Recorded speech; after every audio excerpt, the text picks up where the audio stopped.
Mr. Scullambrini, are you here for the APDC? Okay. Super. I think Colin's planning to come in too. Okay, I thought it sounded like he was. So, you're doable. I need to tell them that, because right now, you're both chasing. And I don't know that Anna's gonna come, but we can talk about it. It's just, I mean, you can have the discussion with or without her. The letter sort of speaks for itself. right, We're good. okay. Ringer's off. I turned mine all the way up. We know. Public hearing. Okay, that's the new stuff.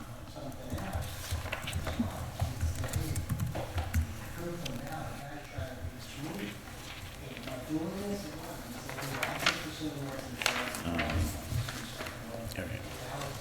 I guess we have 6 o'clock, right? Yep. All right, we have 6 o'clock, and I think we're recording. So, excellent, thank you. So welcome to Planning Board. We'll start with Pledge of Allegiance.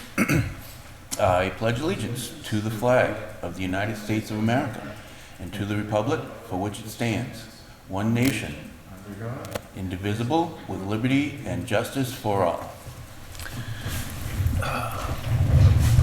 Again, good evening. Welcome to Planning Board.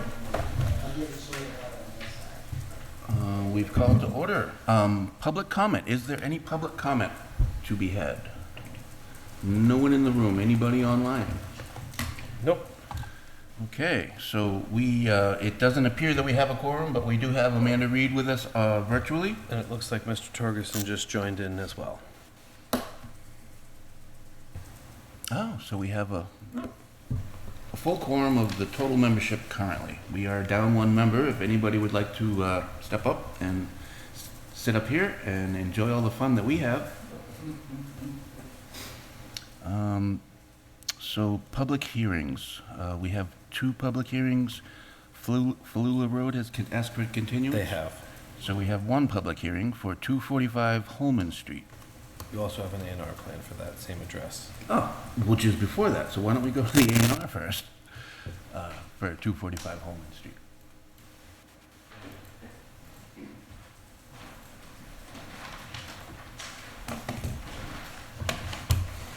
And do you have it on the screen, or can you Not see yet. it? Now I do. All right. So my name's Ed McSweeney. I'm part of the owner of Bray Ave 9 LLC. We had come forward about a month and a half ago. There was adjustment made on lot 3 and 4 Holman Road, which is 254, I think you said, Holman? 245. 245. So we call it Lot 3 and 4, but Marjorie calls it Lot 245 Holman. The plan had been approved, the A&R, and what had happened is that when we went in front of Conservation for review for that area, specifically the area at the entrance to the common drive, we realized that the 50-foot buffer zone was slightly in the driveway location, so we then had the surveyor adjust. If you can see the corner, just that little corner right there at the end, they adjusted that. He moved it literally 9 feet by 50. The lot 4, so that's the change on the A&R. We basically, it's a small area. Jim Griffey, when we took it in front of the board for him to sign off on the application, he clearly checked it doesn't touch the house or the septic systems or the well or anything else like that, so he approved it. Now, Jim Griffey is our Board of Health. Correct. Right? Correct. Yep, I'm sorry, for- Board of Health agent. That's okay. In our regulations, we require the Board of Health to sign off. Generally, that is most applicable to land that currently has structures and would need reserve area for the existing septic should it fail. These are both raw land, so if they did something that touched the septic system, they theoretically could redesign it without penalty, and they're not changing the lot size, so it remains the same. I think Mr. Gariffi was more or less just doing his due diligence. Oh, sure. So Jim's just saying that the primary and reserve on both lots are unaffected? Correct. Okay. But the impetus was the conservation. So what ended up happening was, we originally only flagged up to the end here. We went back and added, I think, 2 flags on the end. So it turned the buffer zone to give us a complete picture. That looks about 9 feet. Yep. And what happened was, our driveway was just inside the no structure zone, and our rain garden was just inside the 30-foot no touch. So, they would be allowed if they granted the waiver, but it was just as easy for us to move that one lot line 10 feet or 9 feet. And we just shifted the rain garden just outside the 30-foot, and the driveway, we moved it at 9 feet. So it's the exact same configuration, we just shifted literally the driveway and rain garden 9 feet this way. Super. So the common drive still straddles the lot line. Exactly. Correct. Any questions? I have no questions. No? Do we have, Mr. Torgerson joined us? So, Yep. Mr. Torgerson and Ms. Reed are both online. okay. Well, do either Ms. Reed or Mr. Torgerson have any comments or questions for the A&R? I do not.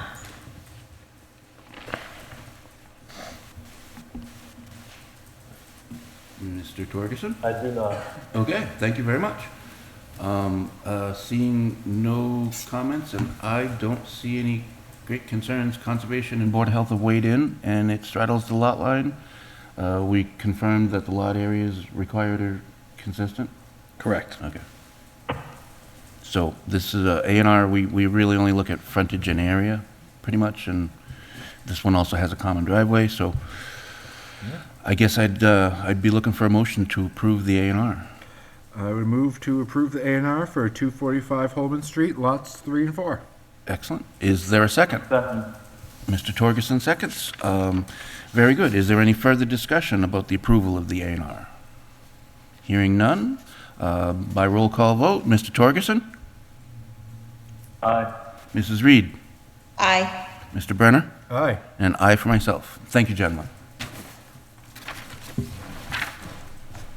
Okay, so the public hearing for 245, and we are opening this? Yes, it is a public hearing for a modification that has been duly advertised. Modification to the stormwater permit? That is correct. Would you like to read, or would you like me to? Either way is fine. Oh. Maybe you should if you have it right in front of you. Okay. Excuse me. The Lunenburg Planning Board will hold a public hearing on September 26, 2022, 6:05 p.m., Town Hall, 17 Main Street, Lunenburg, Mass., to hear and review a modification to a stormwater management permit under Chapter 204 of the Code of the Town of Lunenburg for lots 3 and 4 at 245 Holman Street, parcel number 021001103. Applicant is Harbor Classic Homes, LLC, 493 Lancaster Street, Leominster, Mass. 01453. Owner is Bray Ave 9, LLC, 493 Lancaster Street, Leominster, Mass. 01453. Materials are available for viewing at the Planning Office, 960 Mass Ave, Lunenburg, Mass. Welcome. All right, so Brian Marchetti here, McCarty Engineering. We're here for, as we just discussed, for the A&R plan, the modification to the driveway at Lot 3 and 4 on Holman. Conservation Commission requested we go out and add additional flagging at the wetland adjacent to Holman Street. We added the flags, modified the buffer zones, and again, we found that our rain garden was just inside the 30-foot no-touch, and our driveway was just inside the 50-foot no structure. So we've shifted the lot line 9 feet and shifted the rain garden and driveway as well by that 9 feet to get them outside of the no-touch and the no-structure zone. So that's the only modification to the stormwater permit that we had previously gotten approved.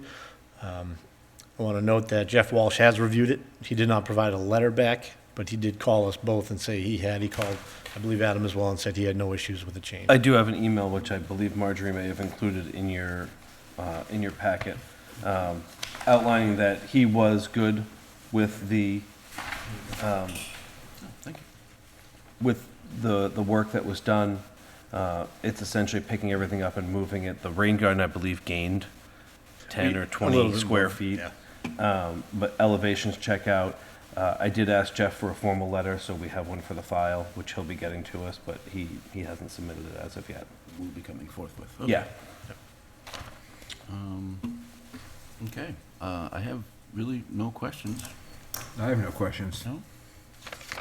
The other two members with us, any questions? No questions for me.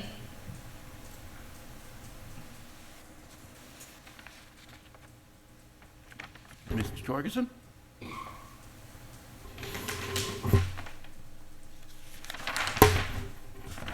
I have no questions. Excellent, thank you. Love these hybrid meetings. Very good, seems like a very minor thing. We had previously picked up the, what was it, TSS and the phosphorus? Yes. And that hasn't changed? Nope. I guess I'd be looking for a motion. I would recommend that the motion include just a reference to retaining the conditions from the previous decision to save some trees. Okay, well, I did jump the gun. This is a In public- printing, Sure, sure. and you probably do want to ask for public This comment. is a public hearing, so is there any public comment? Seeing none, anybody online? No. Okay, and then we probably should close the hearing first, right? Yeah. Motion to close the public hearing? Move to close the public hearing for 245 Holman Street. Is there a second? I'll second that. Very good. Mrs. Reed, seconds. Any further discussion on closing the hearing? Okay, all in favor, roll call vote. Mr. Torgerson? Aye. Mrs. Reed? Aye. Mr. Brenner? Aye. And an aye for myself. Excellent, thank you very much. Thank you. So I think it was pretty straightforward. Is there any further discussion? We'll talk about the condition that, was it a condition that you wanted to add? I would just, I would just condition that all those numerous conditions from the previous decision be incorporated. It saves going through one by one, and it saves 3 or 4 pages per decision. Okay, so can we say previous conditions remain in? Yeah, yeah, Do we need that to be included in the motion? I would. So what would the wording be, what would the wording on that be? So move to approve the revised stormwater permit for Incorporating all conditions from the previous decision. 245 Holman Street, incorporating all conditions from the previous decision. Excellent. Is there a second? I'll second that. Mrs. Reed seconds. Excellent. Any further discussion? All in favor by roll call vote. Mr. Torgerson? Aye. Mrs. Reed? Aye. Mr. Brenner? Aye. And an aye for myself. Thank you both. Okay. So, we have, so the next thing on our agenda is a comprehensive permit application for Pondview Commons LLC. I'm going to put that off because we currently have 2 people in our audience for the next, You read my mind. for 2 other things here. Yeah, I was going to recommend that to you. Okay. We did it this way because the letters indicated we weren't sure if folks would show up or not, Exactly. so. Exactly. So which one's listed first? Parks is listed first. Yes. So Northfield Road, Parks Commission property. We received a letter from the Parks Commissioner. And welcome. Good evening. This is Anna Lockwood, 91 Main Street. I'm here on behalf of the Parks Commission. I submitted a letter. I don't know if you all have received. I can read the letter into record, or if you guys have any questions, want to talk about it, what is your preference? If you would like to read it, that would be great. And then Okay. everybody would know exactly what we're talking about. Sounds like a great plan. Dear Mr. Allison, at our September 14 Parks Commission meeting, we discussed the Loofah Farms project that is happening on 361 Mass Ave.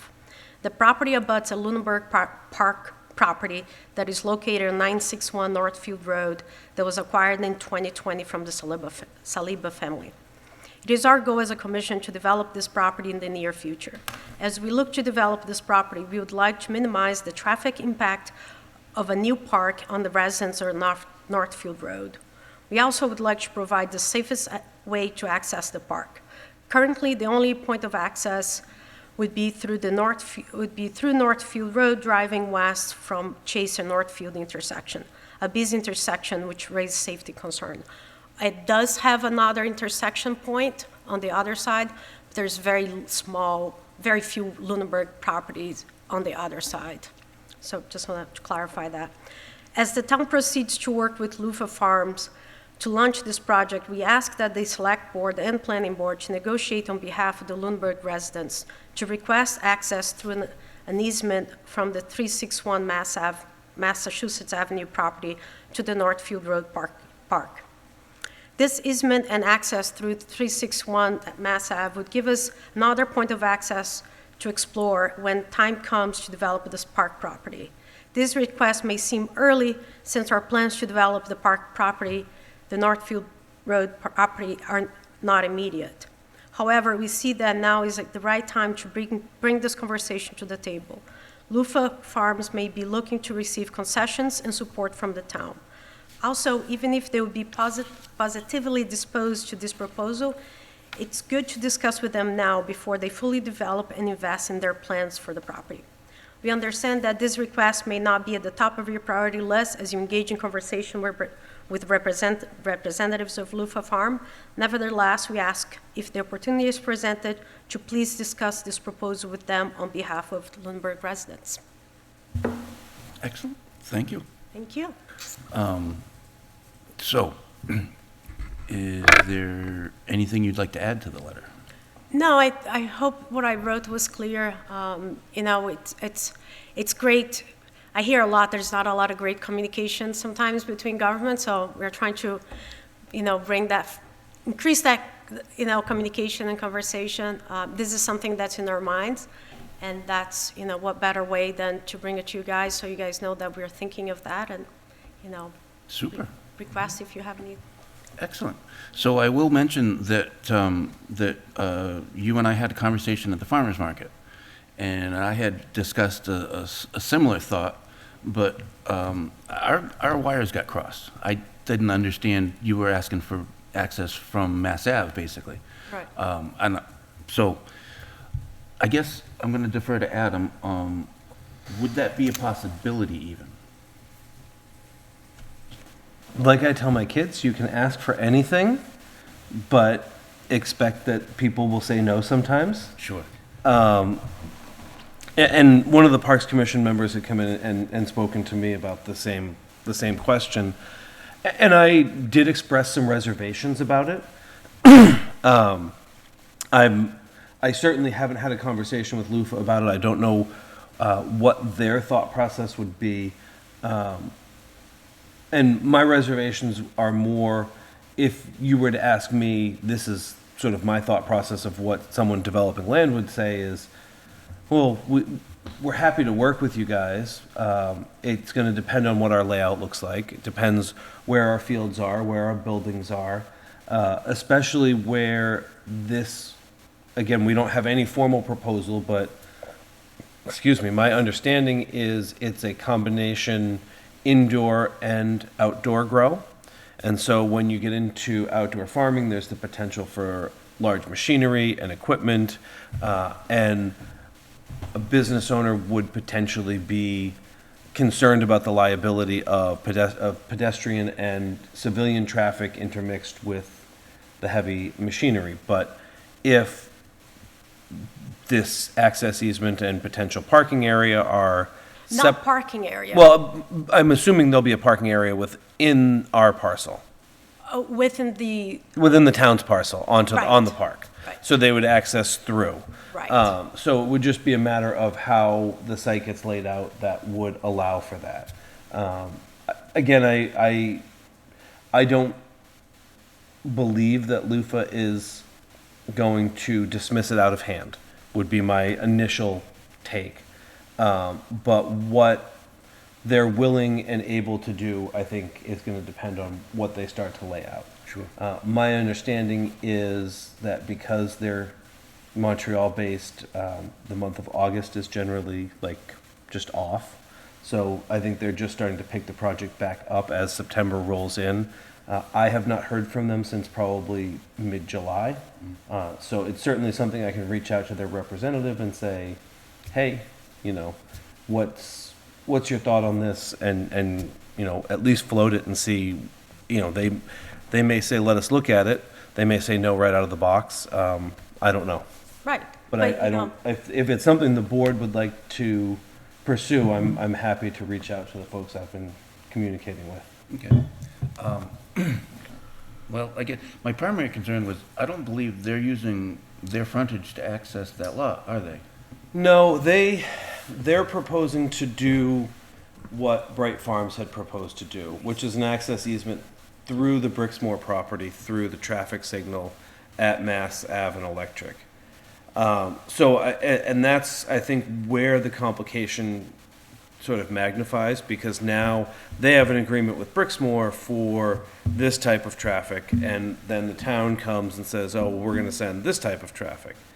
And Well, I mean, if I'm a business owner on that, you know, sitting next to Hanford, I would love to have more cars drive by and know Sure. that, you know, there's business available. And I'm not disagreeing that it wouldn't have a mutually beneficial effect.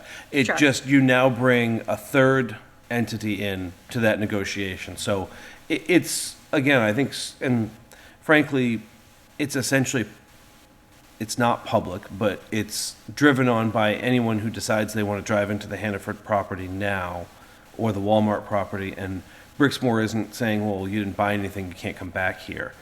So I don't know that that's a big stumbling block. I think really where we would hit some discussion is maintenance and upkeep over time, because anyone who goes to Hannaford recognizes that they just repaved the parking lot, because especially that access strip that goes all the way down to the end of the parking lot was like the moon for So- a little while. Right. And again, I mean, that's So all part of the weeds that we get into Right, as we do so, this. no, I hear you. I'm, none of the things you're bringing up, are things that I haven't thought about. Sure. However, you know, like, it's like, it's a buyer and a seller situation. Like, our job is to ask for something that would benefit all the town, all the Absolutely. residents. And we don't need to make the case for them, we let them make the case for themselves. Absolutely. You know, I have heard an anecdotal story from Marianne, she was one of the founders of the Nashua Watershed River Association, one of the combination of the words. She was sitting next to Ted Kennedy, and she wanted to ask for, and this is an anecdotal story that she told us, that, you know, she wanted the Nashua River to be good enough for people to go swimming. And she looked at Ted Kennedy and said, I don't think I can ask for that. And he said, if you don't ask, nobody's going to give you. So I think, you know. Yeah, I want us to be realistic about what that response may be. Right. I'm happy to ask. I'm happy to ask them for anything. Right. And that's, you know, this is the advice I give people when they come to me and say, oh, my neighbor's doing this thing, I really hate it. All right, well, come and tell the board what you logically want. What's the ideal situation? They Right. plant flowers, they put up a fence, they do this, but be ready that the board's going to say, no, we're not going to give you all of that, and Right. know what you're willing to accept or what's going to get you what you want. So I think it's completely reasonable to ask, and I think Right. it's now is the time to do it, because they haven't submitted a design. Right. If they can have it in their mind that they're willing to do that, they can look at how they're able to do that. Right. And when I brought this to the select board, they said, you know, they might be coming to the town to ask for a pilot agreement, you know, payment in lieu of taxes. So, you know, if they want to come to the town looking for that kind of support as well, you know, what is that for the town residents in lieu? So and because, you know, that would be a conversation to have with the select board, which we did. But by the time they go to the select board, they might already have laid out the plans, and that is the need to have the conversation with both boards.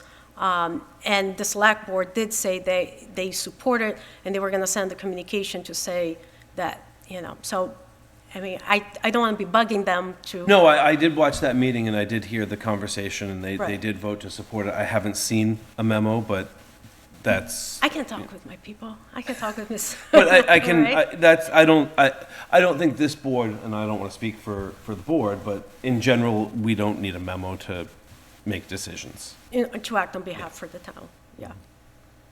Yep. Super.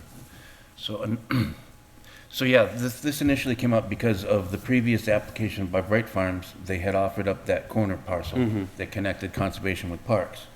And in conversation with Anna, it struck me that that might be accessible without going through the, was it 361 Mass Ave? Yep, And basically accessing that additional parcel, the potential additional parcel, because they have to be willing to give that to the town as Bright Farm was. And then a third thing that came up, which is not really in this wheelhouse, was the accessibility, the ability for conservation to create access roads through their property, right? right. So that's a kind of a third question that general And it's really not in this, in our wheelhouse. No, I mean, because the Conservation Commission is a very special snowflake in the world of municipal boards and committees. They're one of the few that holds and controls properties. So do parks. Yes, well, you're also a special snowflake. So Did not call me that. the Parks Commission as a whole, the royal you. No, they can, as I understand it, improve those properties as necessary for the maintenance and best use. And I think it depends on what the proposal is, where it is in the property, there's a lot to it. As long as it remains conservation. I mean, if they put a cart path to allow for emergency access on a 1,000-acre wooded parcel, I don't think that's going to violate Article 97, because if someone gets hurt out there, they've got to be able to get out and do some manner of rescue. If they're paving thoroughfares through there to put, whatever in, I think they get into a whole different situation. Right, I'm thinking durable, dustless, pervious. Yeah, I believe they have some rights to do that. And, then they get into the whole Wetlands Protection Act and all of that, depending on where it is and what it is. Which is just further holding hands of different boards. Everybody You know getting what? together. If that's my job, I'm happy to do it. There you go. You didn't, yeah, I think, I don't know if you mentioned, you're the chair of Parks, right? Right, Well, welcome to town government. thank you. Don't take anything personal. Oh, As he was the snowflake? Yeah, I understood his analogy. exactly. Yeah, so anything that is brought to you as a, I hate saying politician, a public servant, it's not directed at you. Yeah. Oh, no, I know. I was mostly teasing him. No problem. But welcome, and thank you for stepping up, and thank you for bringing this to our attention. We certainly will keep this in mind when discussing the new application. And as I said, if the board would like, I'm happy to reach out to them in the coming week to at least put this on their radar. So as they think about the application, they have that opportunity to craft it in a way that. How do you think it's going to look to them if we've got a bunch of asks before they even apply? I think I'd rather wait till they actually make the application. That's absolutely I mean, fine. And that's just me. How do you feel Well, about that? when they come with the application, when they have the plans already set, I believe they're going to be seeking a modification to the previous permit. Is that correct? right, so when they. But I would expect that they would hammer a design out Of before. course. Right. Of course, sure. But also, the initial proposal was half the size, half the development of the Bright Farm. Yes, I will say, as a non-voting person that's here this evening, I've had plenty of conversations with them, and it's been very collegial and very. They've stated the things that they think they need, and the town has stated the things that we think we can do to help them move through that process. I don't think they would take it as an affront if we were to mention that this was something that had come up in discussions. Okay. I don't think, I don't think this board is, and I don't want to certainly speak for parks because I don't have enough base of history with them, but I would expect that they wouldn't expect this board to tell Loofah to go away if they said no, or said, we'll look at it, and then came back and said they weren't able to do it. So I think just mentioning that there's been discussion about it would be nice if this was something that could be incorporated and gave them the opportunity to explore it, I would expect they would be more happy to hear that now before they spent money exploring it than to try and shoehorn it in. I guess that makes sense, yeah. Yeah, Mr. Chair, basically, what my thoughts were going to have a slight line of inquiry into what Adam has just shared with us of, do we think they would appreciate knowing some of our wants before they really start spending on engineering and everything? And if it is a friendly and collegial relationship, I think it makes sense. Okay. So the application to the select board for the pilot and the application to planning board for the development, are they going to be the same at the same time, or? I believe they've made the inquiry about the pilot, or about a TIF already. The last I had heard, they had a meeting with, they had a scheduled meeting with the state, so they are Yes. moving forward with So that. they've made that inquiry. I know that the town manager and the chief assessor have explored what the numbers would look like based on what Bright Farms had looked at.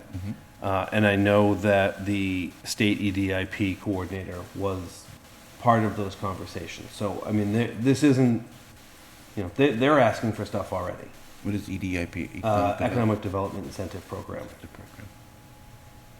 Sorry. Very good. No problem. No, I just wanted to be clear. The letters just rattle off sometimes. Of course they do. So, thank you very much for that. And I think that I or this body will be approaching your body in the future about potentially accessing the potential parcel that we may receive through the parks Okay. property. And then also, I think that the two groups could approach conservation in discussions about the possibility of access off of Chase Road. Yeah, I mean, that would be, our thought on that is, we did discuss that's a possibility. That would be a second option that is least favored to this one, because we would still need to figure out the intersection of, making a left, if you're going north on 13, making a left on to busy Chase Road. So trying to figure out if there's already an intersection that exists that has the proper safeties surrounding. I know they're looking to use the Hannaford parking, so, but yeah. Hopefully, something can be worked out. But just so I'm clear, do I hear that this board will let Loofah Farm knows about this request? I think that we've agreed that it would behoove both the applicant and us to let them know up front what we're looking for. Yeah, I mean, I would just weigh in, ask the other two members to weigh in, but it certainly sounds that way. Okay. Okay, Mrs. Reed, have you been following along? And you have anything to say or add or question? I have. I don't really have anything to add. I see both sides about kind of approaching them ahead of time. I think that makes sense, especially, depending on the relationship we have or the town has with them. Yeah, I think that makes sense to reach out to them ahead of time. Excellent, thank you. Mr. Torgerson?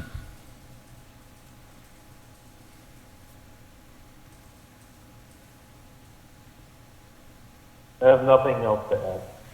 Okay, thank you. Okay, so action items are to reach out and mention that we'd be looking to get that parcel that was Bright Farms had offered and the potential access through the Brixmore easement. I'm not sure if, maybe, would they need to ask Brixmore about that? They potentially would. But it's better to have them say, you know what, we had a really hard time with Brixmore. No, we think this is going to be a deal breaker. Or, you know what? Yeah, we'll let us see how it fits on the site. Let us go back. I would rather just ask and say this is what we're inquiring about. You know, take your time in your development, and when you file, we'll have it. This is something that will certainly be a discussion item. Okay. And those were the two things? Yeah, that's it. Thank Okay. you. I Very good. appreciate the board being willing to listen and act on our behalf, even if it's just a simple ask that we're, Yep, you don't ask, it's gonna be a no. right. I Yep. appreciate it very much. I hope you all have a nice evening. Beautiful. Thank you. Thank you. You're welcome back anytime. Would you like to hold off, or would you like to go ahead? Okay, then our next item is the Brooks House APDC inquiry.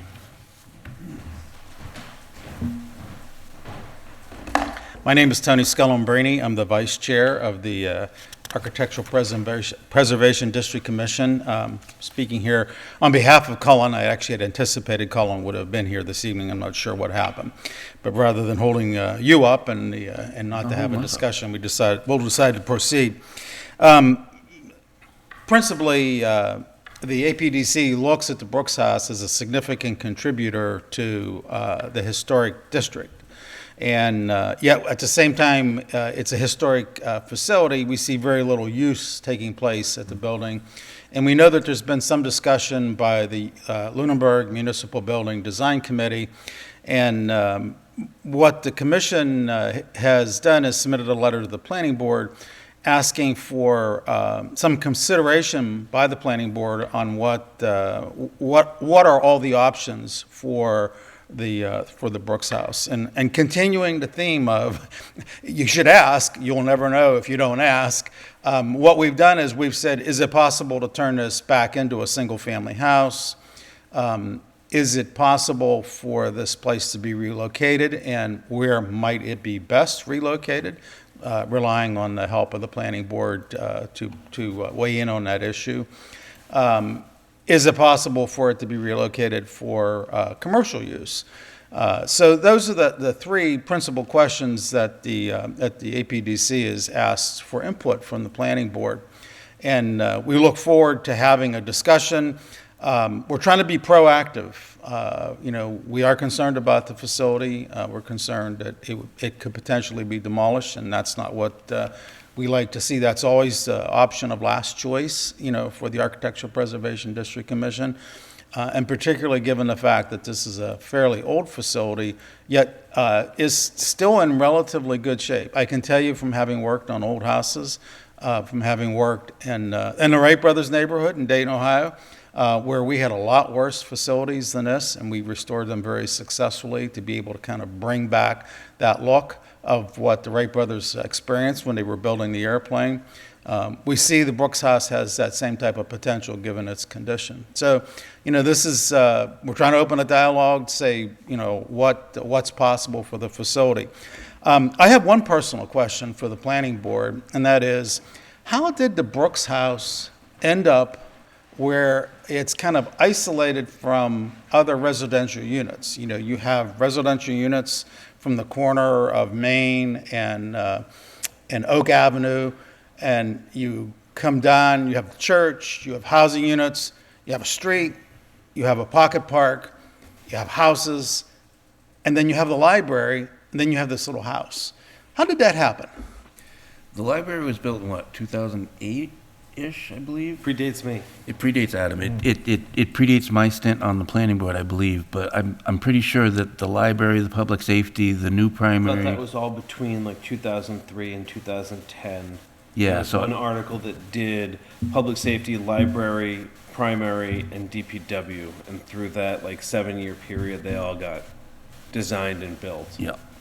So my understanding is that we have the church on the corner, and then there's a single-family home, and then the pocket park you mentioned. Mm-hmm. The single-family home, my understanding is that it used to be the rectory. Yes, it was the parsonage. So it was the church and the parsonage, and the Brooks House had gone through many phases of residence and business, I believe. prior to the town owning the property? That would be a great question for historical, somebody or My other. understanding was that the Brooks House was the farmhouse that went with TCP, the middle high school, and the Turkey Hill property that Okay. was a That's, farm. that's our understanding Back as in the well. day. That makes sense. How it came to be what it is, I don't know. I know that up until about 2008, the school committee, the school superintendent's office Is in the Brooks. was in the Brooks House along with the planning board office. Yes, your predecessor was in there. And at the time that they divested of TCP, they decided that the Brooks House was no longer the appropriate place for them. And the superintendent, I think, went to Turkey Hill to start with, or went straight into TCP, and they redid the Ritter. And since they had just built the new library, they felt the Ritter was a more appropriate place. They redid that and moved folks over there. And then for a while, when I first started working here, the Lunenburg Ledger was in that building. In the Brooks House? Yes. With the, Did they own the property? no, the town has always owned the property, is my understanding. Did the town own the property before the library was built? I believe so. I'm pretty sure the library was built on that, was it, I think that library is on the same parcel. I think it was, and I think it was they cut subdivided, out, yeah. yeah. I ask the questions because sometimes when you go back to look at how it ended up being the way it is today, you kind of maybe uncover some way of figuring out how to make it what it once was. Well, you and know, I think a it was freestanding less isolated with the previous high school because that driveway wasn't next to it. Is that correct? That high school went away within a year of me working in town. I think that driveway was always there. Was it? That was the TC Passios entrance. Okay. Yeah. Yeah, the other entrance is new. Okay. Then I guess my suspicion would be that No, maybe the other entrance. No. in the 60s is when it got isolated with the introduction of the Passios entrance. And I believe that the library was a vacant parcel before that. Owned by the town? Yeah. That would be my understanding. Okay. Well, you know, what we're trying to do is just, you know, bring some ideas forward to say, we have concerns about the house. Can it be turned back into a house again? Could it be relocated? And if so, you know, where might be a good place that the planning board would see as a great spot to put a historic facility that might turn back into a house or turn back into some sort of a commercial establishment? I know from the conversations that I've been a part of on the Lunenburg Municipal Design Committee discussions that if it became a house again owned by the town, it would require a BZA action in order to let someone live in that BZA house. variance, yep. Because we don't allow rental units within. No, the single-family village. house. We don't permit single-family homes by right in the village district. It would be a special permit by the zoning board. Even if it was carved off as a freestanding home. We don't, single-family homes is a special permitted use in the village district. It's in the zoning, and you'd probably get it because 31 School Street got it. I don't think that it would be unlikely that you would get it. The issue becomes, there's no lot size, so setbacks and frontage and all of that you would be fine with. Parking would be your issue. There's one of the things that, you know, there's a drainage area, a stormwater drainage area next to the house. That crosses And the there- parcel, yeah. Yeah, but there's ways to recapture that, you know, with the different types of underground stormwater, you know, retention basins that you can build that could then maybe be made available for, you know, parking or a garage or something along those lines.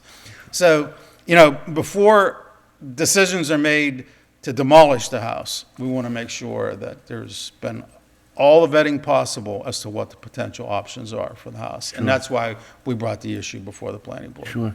And in my previous conversations, I think a little bit with Cullen and mostly with Adam, the land use director, this is not entirely within our wheelhouse. So the Brooks House, we have no power or control over, nor the property. However, we did, this body created the APDC, and we also created the zoning for the village center. And in that light, I felt that it was appropriate, and I believe Adam agreed. Yeah, I mean, I think this is a fine conversation. You could do a single-family home. Again, you're going to need a special permit from the zoning board. There are some limited commercial uses you could do. You could do some mixed use where the upper floor is residential and the first floor is commercial, whether it's office, retail, restaurant, something to that effect.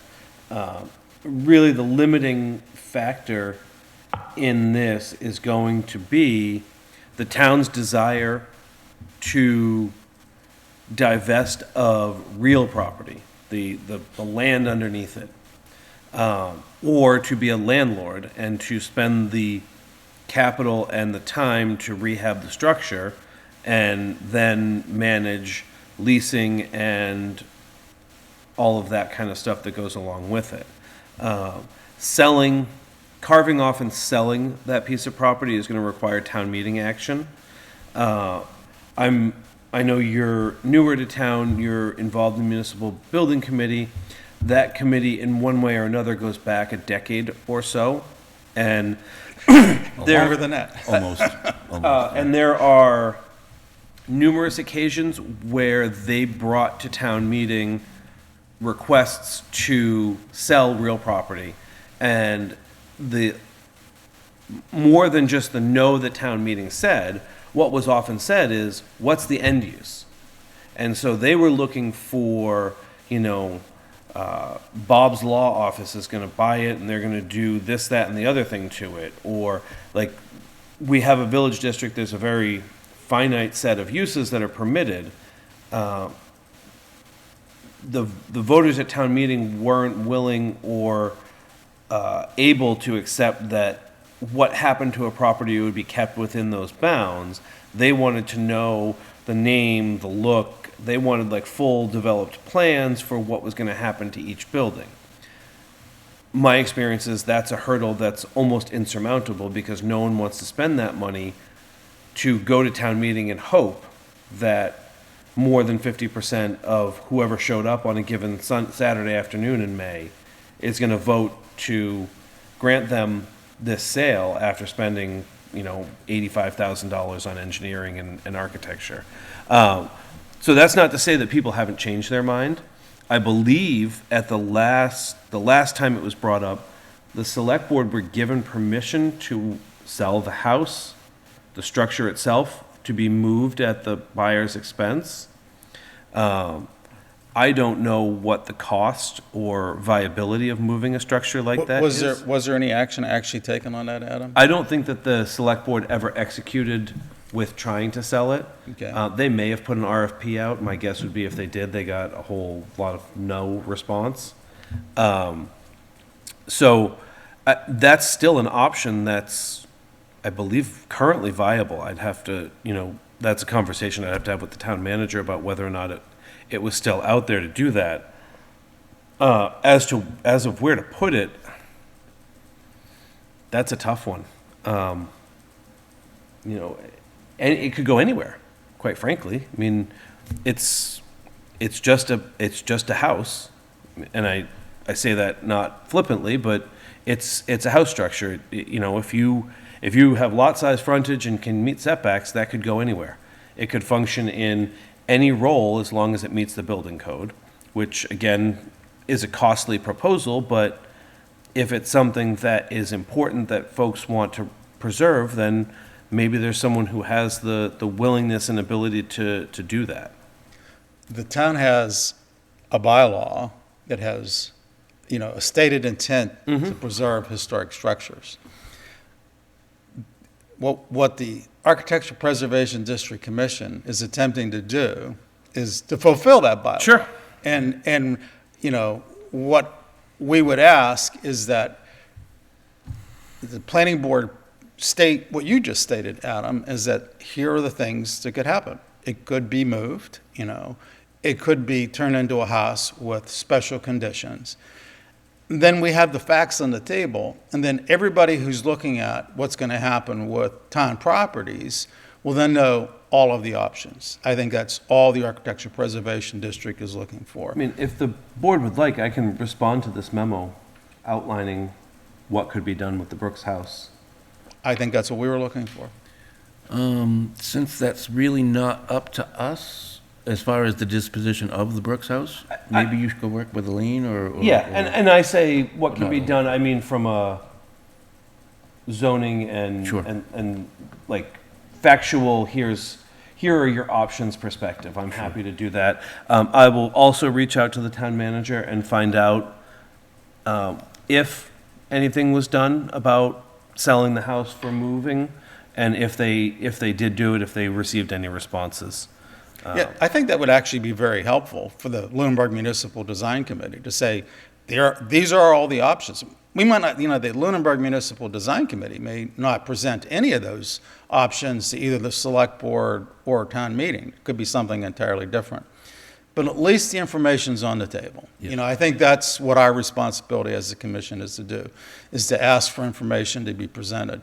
The town owns the better part of the truly historic assets of the Architecture Preservation District Commission. And what we're trying to do is make sure that those assets, are dealt with in accordance with the bylaw. So, Sure. thanks. Appreciate the time for the I'll discussion. put that together in a memo and I'll send it back to you and Cullen for Great. discussion amongst the APDC. All right, thank you very much. Thank you. Certainly, thank you. Have a good day. I would like to add to that, in recent conversation with a member of the Open Space, Brandon Kibbe, the previous chair, they had been looking at the possibility of getting land protections on the Woodruff parcel, the 100-plus acres up at the end of, what road is that? Fairview. Fairview. Between Fairview and Leominster? That's not very far from where the Brooks House sits, so the possibility could be that that building gets moved to that property, that land gets protected, gets sold, and comes back onto the tax rolls. That's what the open space was looking at, is getting protection on that property and then selling it to private. So, I mean, that might, get two birds. Private, like, land trust or? Anybody that wanted to buy a protected piece of land. I Yeah. was really just, Yeah, no, basically. okay. So, again, you just missed it. I asked him if he wanted to hold off, and he said no, but if you would like to speak to anything, we'd be happy to. Without knowing what was just spoken about. I know, I just put you in a spot. Colin Dwyer, 76 Main Street, here representing the Architectural Preservation District, and I'm sorry I couldn't be here for the discussion, but yeah, we are just concerned. I think Mr. Scalambrini probably explained how we're concerned about the Brooks house, and that the town doesn't really need it, and it's right now hanging in limbo, and then we just wanted to open up the discussion to creative solutions of ways to preserve the house, and I think putting it back into some kind of use is going to be important to that effort. Yeah, yeah. So we did a brief history as best we could, since we're not historical buffs. And the discussion involved the select board, what had been approved at town meeting to sell it and relocate it without selling the property. I think the emphasis has been made on the desire at town meeting to preserve the land, not necessarily the building. So Right. if we could find somebody that was interested in it, the options do exist to move buildings still. My big concern was the frontage for the TC Passios, but that's really not something to bring up.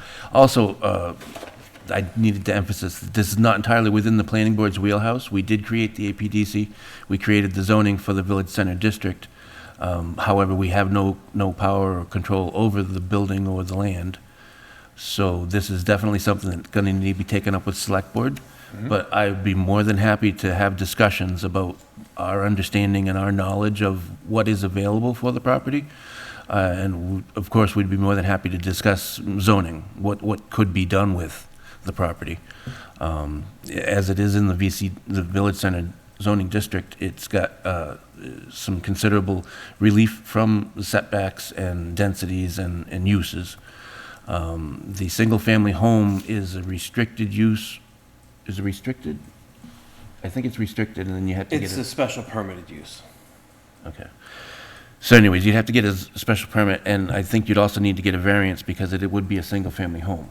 If it was a single-family home, that's not allowed. It's allowed by special permit. I thought they got a variance. Regardless, it would need something from the zoning board of appeals to be maintained as a single-family home. However, it could be developed into living and mixed use with the current zoning. But again, then comes the issue of the money to rehab the property. Right. Of the building. And I think you heard me mention my conversations with the open space member about their discussions in the past about the Woodruff property is 100+ acres up at the end of Fairview Road, just down the road here. And there had been discussion about getting the land under protection and looking to sell that to a private person. So it might be something that you could move the house there, and then that would be a more interesting parcel for a private investor. I don't know, but again, there's a lot of moving parts, and there's a lot of different groups involved. Yes. So I want to thank you for submitting to us and asking us to look at it and the conversation. And I hope you follow through with the select board. Yeah, and we have discussed this matter with the select board, and I think we understand their position, and that they're really not interested, like you said, like they'd rather just get rid of the house. They're not interested in putting resources into maintaining it. And of course, that's contrary to our mission. We'd like to save the house, ideally in its current location. A few years ago, we did approach the planning board and discussed what it would take to create a parcel for the house, so that the house and the new parcel could be sold to. Good luck with that. Yeah. The schools gave us the TC Passios before they built the new school, and there's still yet to be a property line. Yeah, we saw impediments to that. There was difficulties. So. But we thank you for that, and I think it was really just putting out the idea of brainstorming and looking at what was possible and what was really not. Excellent, excellent. Well, I hope you keep abreast of the Lunenburg Municipal Building Design Committee. Yes. Where in my committee report, I'll talk about we've refined 3 different options, and I think we'll hopefully make a decision one of these days about something. Well, good luck with that, and yeah, thank you for taking the time. Again, thank you. So the two members remote. Mrs. Reed, do you have any questions or input? No, not at this time. Okay. Mr. Torgerson? I do not. Okay. You've been kind of quiet. I mean, in that, I see that this isn't particularly our wheelhouse to do things. I mean, my brain's firing a million miles a minute with things that the town could do on that property with that house right now. But if the town willingness isn't there, and that's not our committee's decision, it's largely a moot point that way. Right. Yeah, I can see that I put us in somewhat of an awkward position by having this on the agenda, but I did believe that the conversation needs to be had somewhere. And Mr. Chair, I should clarify my statement. I'm glad this was brought before the board, and I think it's important that this discussion is happening. I would like to see the Brooks House. I agree with the Architectural Preservation Commission. I would like to see it maintained on the location in some capacity to keep the historic character intact. I get that it's not our wheelhouse, but I think I understand why you brought it here, and that the discussion has to start somewhere. Very good. I guess, unless you've got anything else to add to this, then we can move on. Nope, I think I've put my 2 cents in. Okay. Good. Thank you. Excellent, thank you. Okay, so we have it doesn't really make much difference, does it? So we skipped over the comprehensive permit application. I think that's probably going to be the meat and potatoes of this meeting. We have received the existing conditions for the, 9 subdivisions? Is that? Yes. The 9 existing Arrow Estate subdivisions, the majority of which have been requested to be waived by the Pond View application. We have procedural history.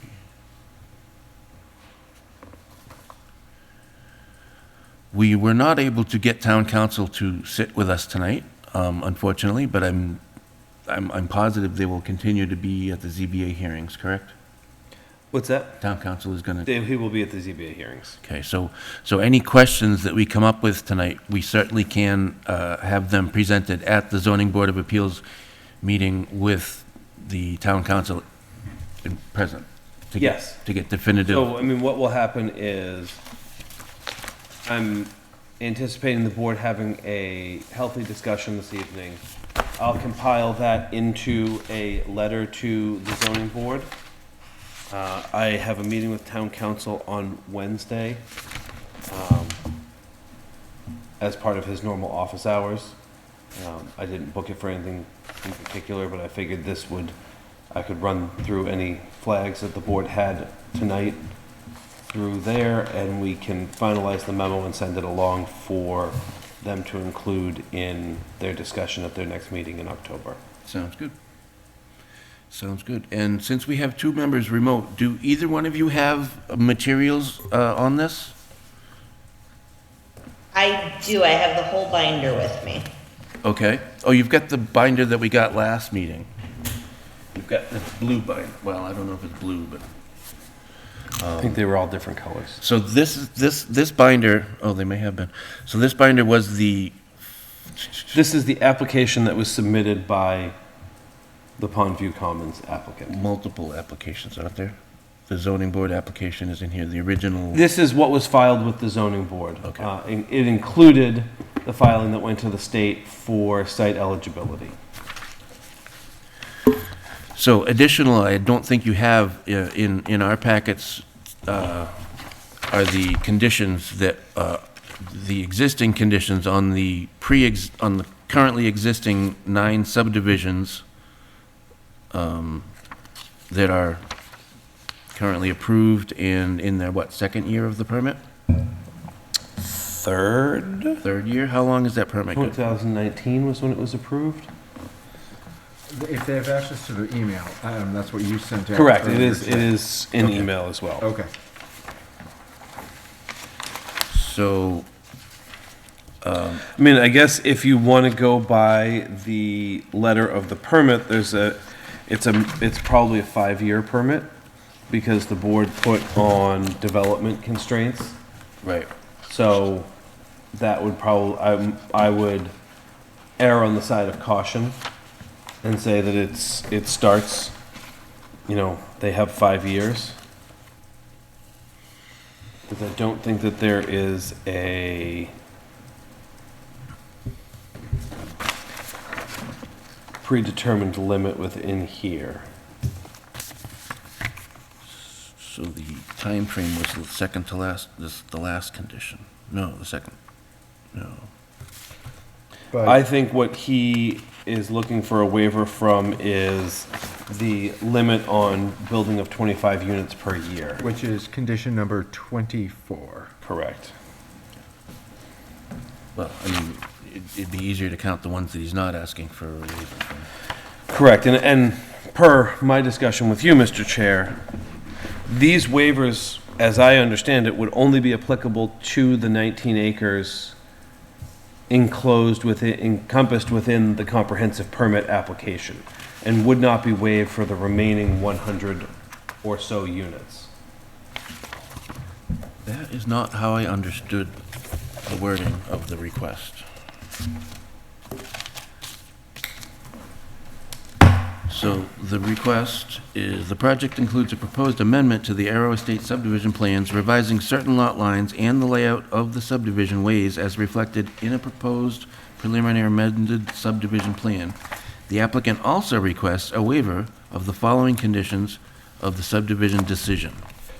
Correct, and I'll clarify this with council, but my understanding is that the zoning board has no power outside of the property for which the comprehensive permit is dictated.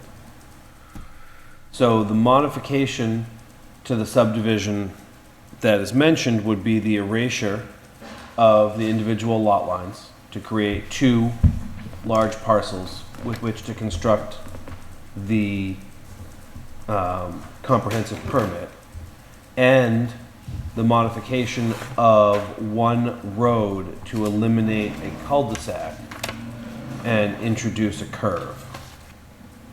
Because the land where that is being done is where the cul-de-sac would have been located is actually land that is included as part of a building lot.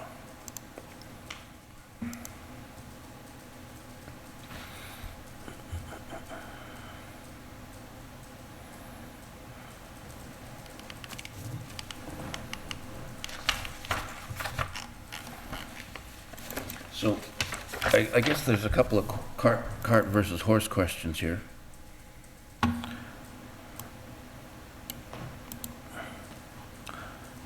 Okay. So they speak of a proposed amendment to the Arrow State subdivision plans. Now, they say that they've got a draft, proposed a preliminary amended subdivision plan, but they filed that with the zoning board of appeals. Correct, as part of the comp permit. So when are they gonna file that with us? They're not. Well, then, how Because is, the comp permit allows them to modify the subdivision as part of the approval for the comp permit.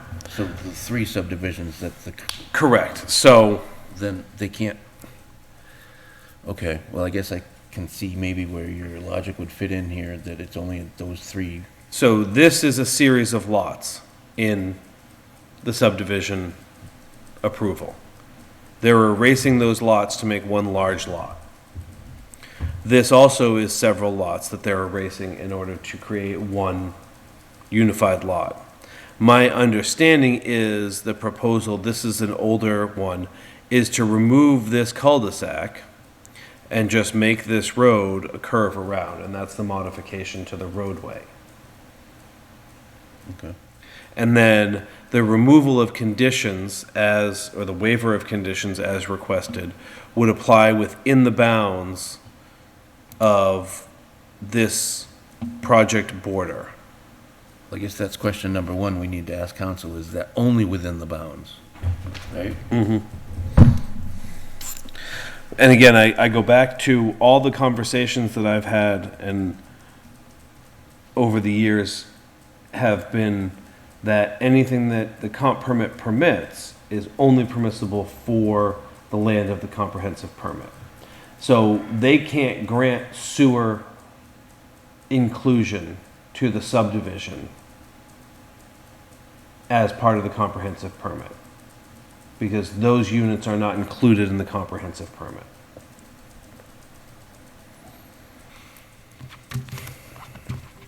So, I should have backed up. I wanted to say this thing at first, is how many public hearings have we opened that did not have the filing fee in planning board? 0. Okay. So So how would actually, they, that's not true. We've probably opened a few that they've asked for a waiver. okay, so they asked for the waiver and, And the board may open the public hearing and determine whether or not they're willing to give the waiver. okay. So they ZBA opened that public hearing with $1,000 check for an $86,000 application fee? Mm-hmm. I want to question the legality of that, I guess, but they were asking for a waiver. They from did it. ask for the waiver, yes. So I guess then, the previous question answered that, I suppose.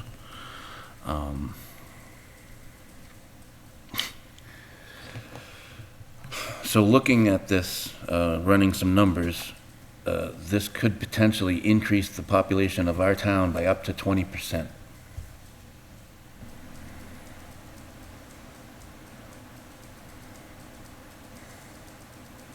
Definitely more than 10. Not just, okay, so the 40B application itself is only just shy of 800 bedrooms, which you Okay, yeah, double occupancy per bedroom, that's 1,600 Mhm. people. 1,600 people is more than 10% of our Yep. current population. Yeah.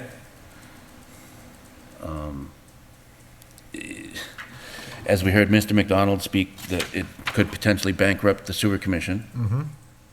As we heard Mr. Alonso and Mr. Jeffries speak, there seems to be nothing good in this application. There seems to be no positive relationship with this developer. There seems to be no positive benefit to the town. However, this board really only has authority, so to speak, and we've been asked for input, right? You are a listed board that's solicited for input. So when we spoke last time, I said, focusing on those conditions to start with is a good place to begin. This board has a very wide scope of things that they look at, and I think that you have input on whatever topics you choose to give input on. You may wish to stay away from technical things like sewer privilege fees. Yes. And the water district, but I think there are certainly avenues for this board to make holistic comments about the project in general. And I don't, I would avoid editorial comments as a board, but I think that matters of traffic, impact on the fabric of the community, impact on that site, the effect of developments of this manner in places like the surrounding community are all within this board's scope of review and comment. Again, I think the more objective and pointed the comments are, the better, but I think it's wholly the board's pleasure what they choose to. Okay. Well, I have just a couple of general questions about the application in the binder. Okay. So if you look at A-11 and compare it to A69,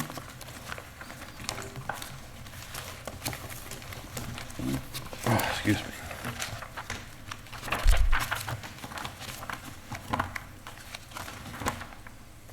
You can actually see the, in A, they have all the subdivision plans that you were referencing earlier. That may give you insight into some of those proposed modifications. so I just didn't understand how this package was put together because it looked like there was some duplication. A11 and A69, so proposed anticipable municipal water waiver list. Wait a minute, what am I looking at here? A69. Oh, no, so that comment was about the building height. So on A11, they mentioned that the building height is 38 feet. And then when you look at A69, they mentioned that the building height is 65 feet. So the A11 is part of the site eligibility application. Where do they, Oh, the waivers list is what the 69 is, okay.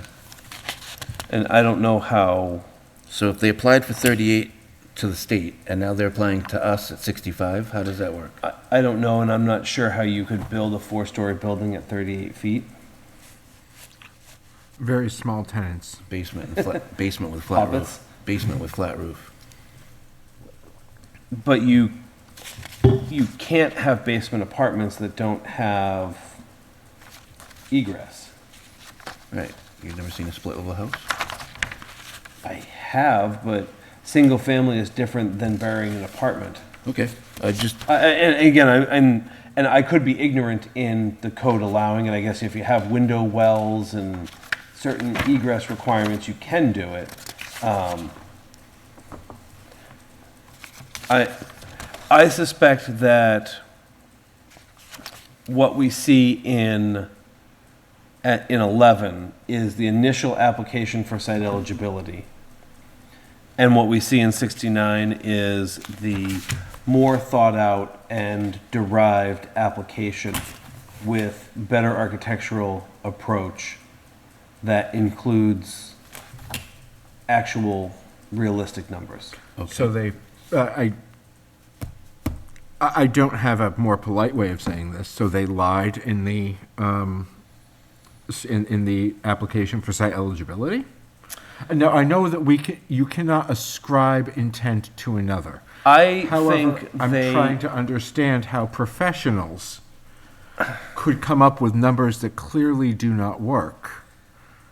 That's what I'm trying to wrap my mind around here. My best guesstimate would be that someone transposed a zoning allowance with a building height. Conveniently. And it fits. Yeah, I know. The Fine. numbers fit, yeah. I mean, I don't think they gain anything by saying 38 instead of 65. I don't think that changes the way the state looks at site Probably. eligibility. Fair. So, I mean, intentional or otherwise, I don't think it changes the outcome. I think the reality is the 65 is what we have and what we need to deal with, because that's a drastic difference from the surrounding area and the homes that are there. On the topic of the building height, I don't know how much this falls within our purview to discuss, although we can be holistic, but I have profound concerns. I mean, at the height we're talking, the top floor apartments could easily see over trees into other yards. And they talk about, I know there's some discussion there, I think actually I might be looking to waive it, I don't remember, for planting a screen and everything. But if you are 60 feet, if your eyes are 60 feet in the air, you're going to look over screen. It's not going to matter. What is this actually going, and not just the immediate neighbors, but I have strong concerns about the sight lines this gives into other residents who have traditionally enjoyed privacy and purchased their property with the understanding that with the understanding, explicit or implicit, that there would not be high-rise apartment. And they'll say, oh, it's a mid-rise. That's a very, for us, for our impact. Well, I think the point, regardless of what style of building, with the understanding that building in the surrounding lots would be of a scale to what they're having, what's allowed on their Yes. property at 3 stories. So I think that that's a reasonable. As well as the number of, it's not just the height is part of it, but it's the, lacking a better term, the number of eyes at that height is far greater. So that is a double whammy. You're not just higher up, but your number of people peeping into your backyard at that height is greater than it could be at traditional development numbers.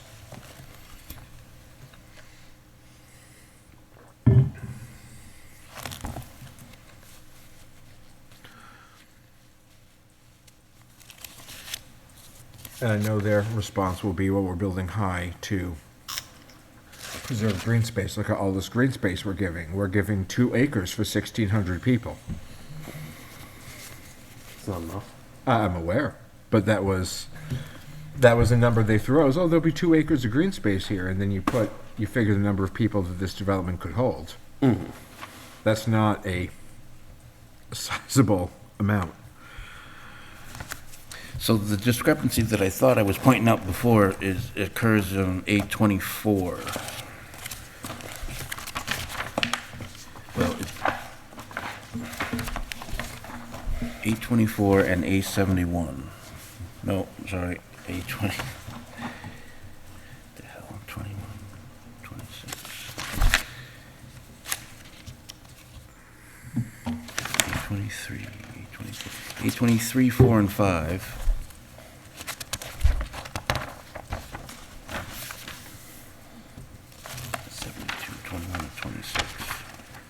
So, A23, at the bottom of it, MHFA application ID number 79, page 21 of 26, A23, right? And then you go to A72.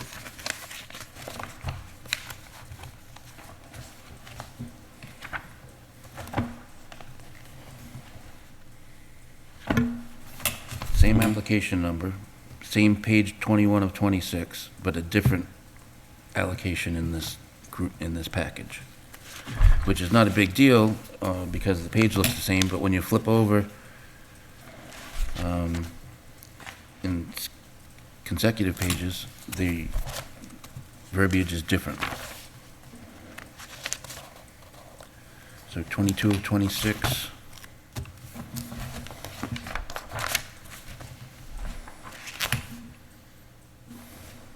So A73 has method 2. A24 has method 2 at the top. So I mean, they're saying they're the same page of, it just confused the crap out of me, especially since they're different.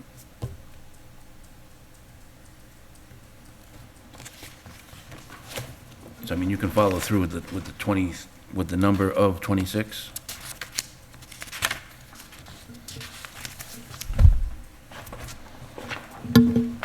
I see what you mean.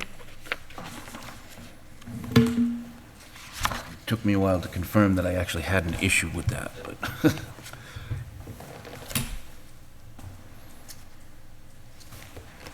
Seems to be a different printing of, they seem to be the same answers.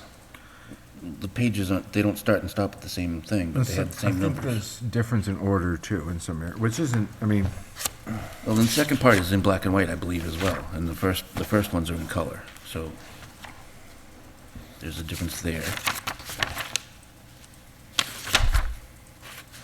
So I think what we're seeing is, oh, maybe not.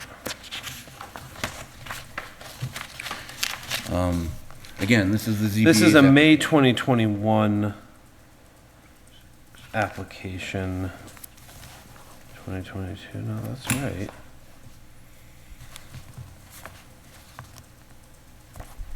Oh, this is the anticipated waivers? Well, the anticipated waiver stops at A71.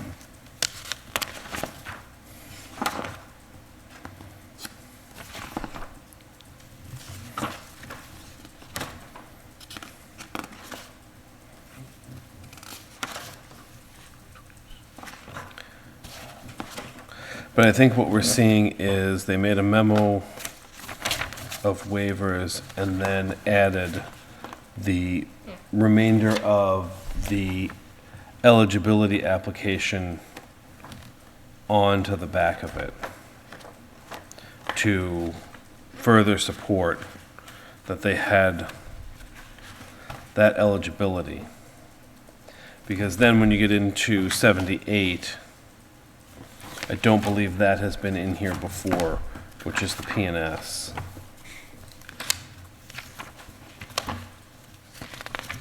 So either way, I don't think we need to spend a lot of time on it right now, but it appeared to be a discrepancy. I think it's redundant information. That's kind of a discrepancy, but if it was redundant, then it would be the same thing, right? I mean, anyways. It is the same thing, it's just printed in a different font as a tag on to the waiver request in that discussion. Okay. So I think it's just reiterating what came before. Okay. A24, they say that utilizes existing water sewer infrastructure, they answer yes. And then A71, Number 4 and number 7 say the project requires extension of municipal sewer to the property. The project requires extension of the municipal water to the property.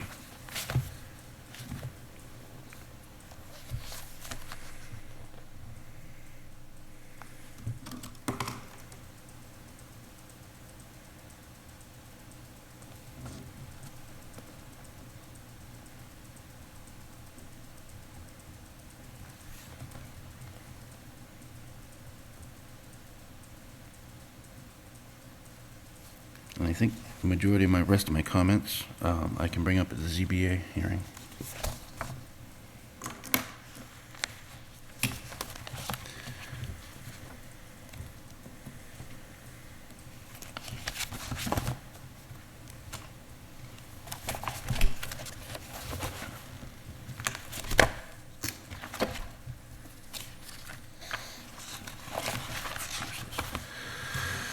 All right. So that was my comment on the general application without getting into the specific waivers for the subdivisions existing. How about, do you have anything additional? I have some, let me double check, going through all of my notes here, 1 second.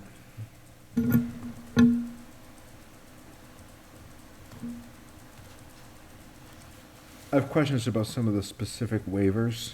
I have general thoughts and concerns on traffic as well. I don't know if we want to look at those now or later, or how we want to kind of structure our discussion.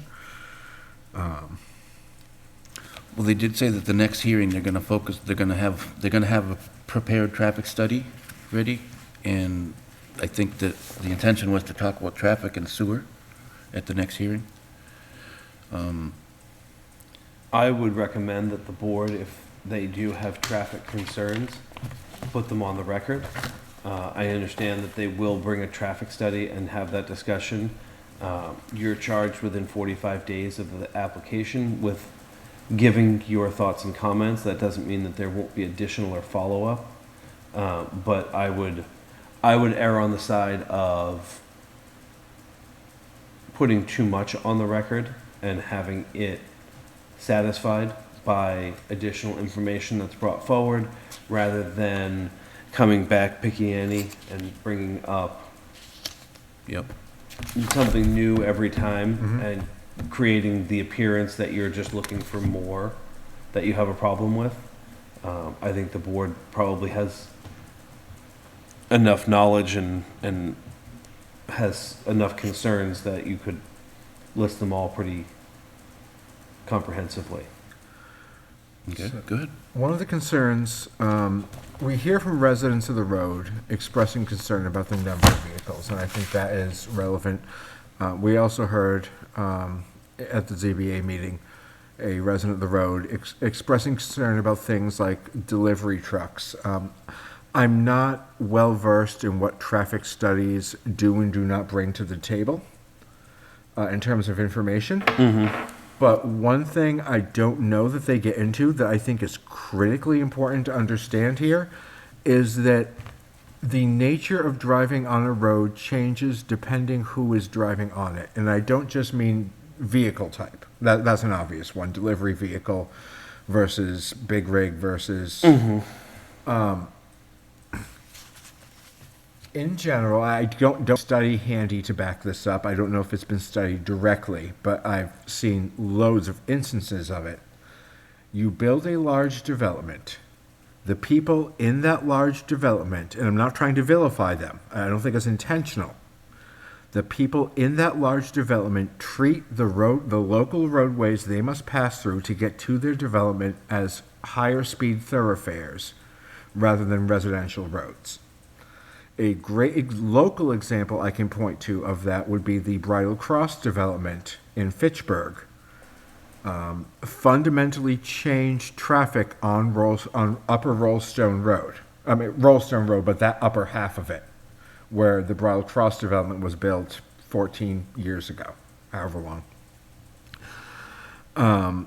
Bringing it from a more local road, while it has some through traffic, not as much compared to others like Mount Elam in the area, to suddenly you have a few hundred units on that road.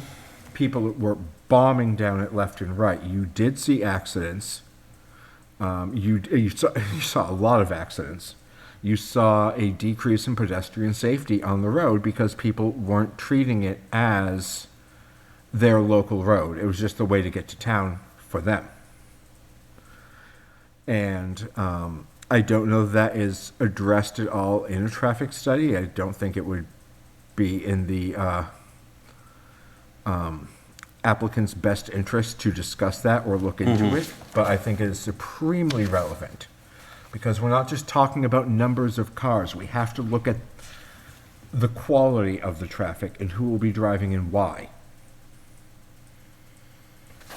So it's not just more cars, it's more cars that aren't interested in what that road is because to them it is just a way to get into town.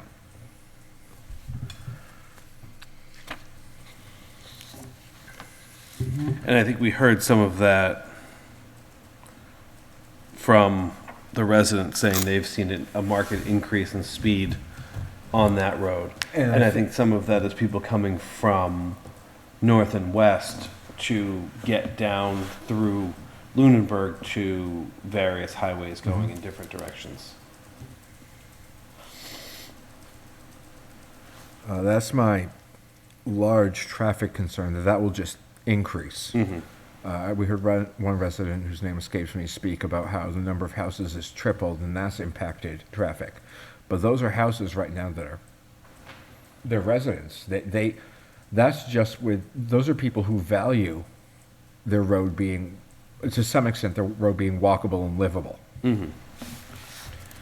Well, not only that, I mean, the people that live on that road are looking at potentially 6 to 8 years of constant construction with construction vehicles and delivery of massive amounts of material.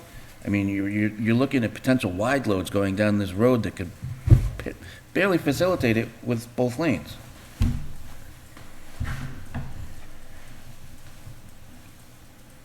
And after 6 years of heavy construction vehicles passing back and forth to one specific spot, the road's gonna need to be repaved.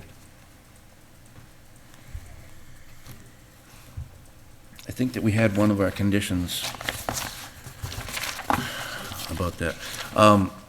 Let's hear from the other two members. Have you guys got anything to input here? Well, I live very close by this proposed site. And, you know, I bought my house and the land with it because of how quiet it was. And if I'm gonna be, like, what's the incentive for the other residents around here to wanna stay here in a small town? You're just gonna dump 1,600 people in our backyard.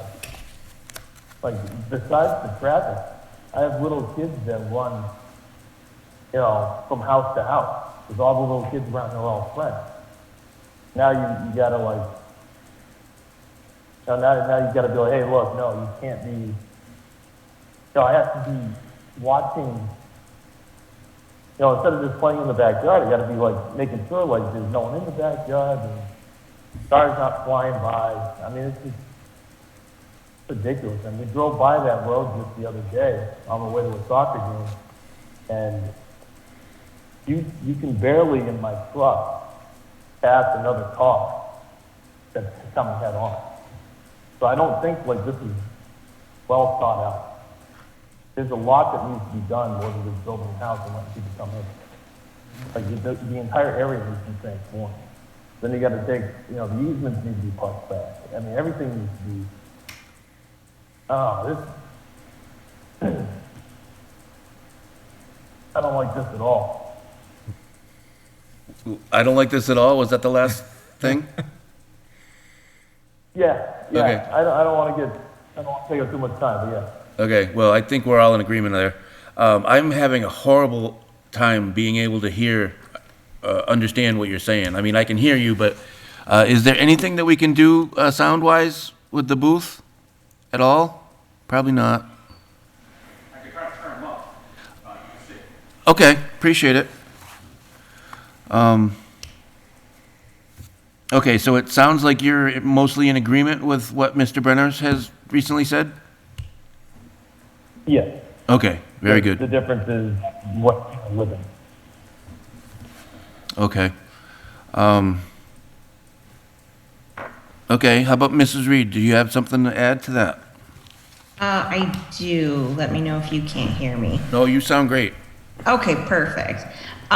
So going back to the amount of cars, as we've seen on the permit application, there's some discrepancies and it's, they're kind of sugarcoating a lot of the details, I think, in the application. I remember reading that the estimated amount of cars was 402, I believe, for the 200 units. And I think that is grossly understated. I think, I think they mentioned on A11 that they're planning on 18 three-bedroom units and another 6 that would be affordable. I don't know if those are going to be the exact numbers or not. I don't think it's going to be 2 people living in a 3-bedroom unit. I don't think at a proposed $1,600 a month for rent that there's going to be 1 person living in a 1-bedroom. So I think the amount of cars is understated. Living on a not so wide road myself, I have seen what happens when 2 cars try to pass each other, or if there's some kind of a delivery truck parked on the side of the road. We've had people deliver to our house and we have a circle driveway, and my husband has had to direct traffic around our circle driveway because it is almost impassable for a delivery truck and a regular vehicle to pass at the same time. So I agree with Mr. Torgerson. It's dangerous already as it is, especially when people are driving at high speed as they do on the road I live on. And it's going to be even worse with the amount of proposed cars or estimated amount of people that would be living there. So I'm not sure if it's well thought out in regards to that.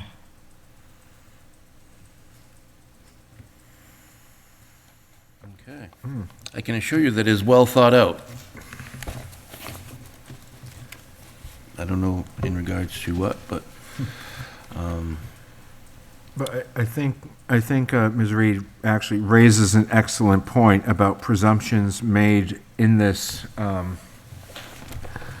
that with the higher rent prices, and with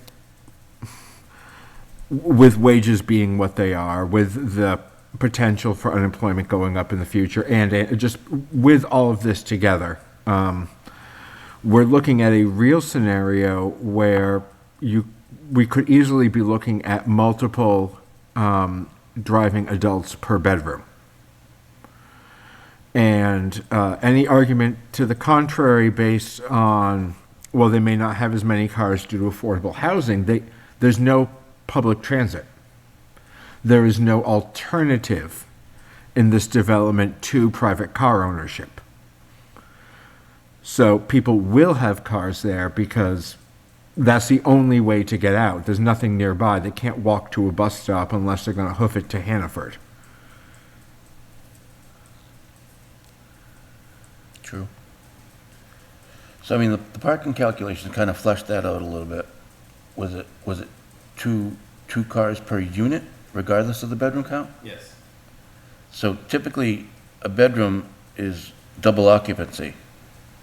So if you've got a 3-bedroom apartment that's got a potential of 6 individuals staying there, and they're still only allotted 2 car spots.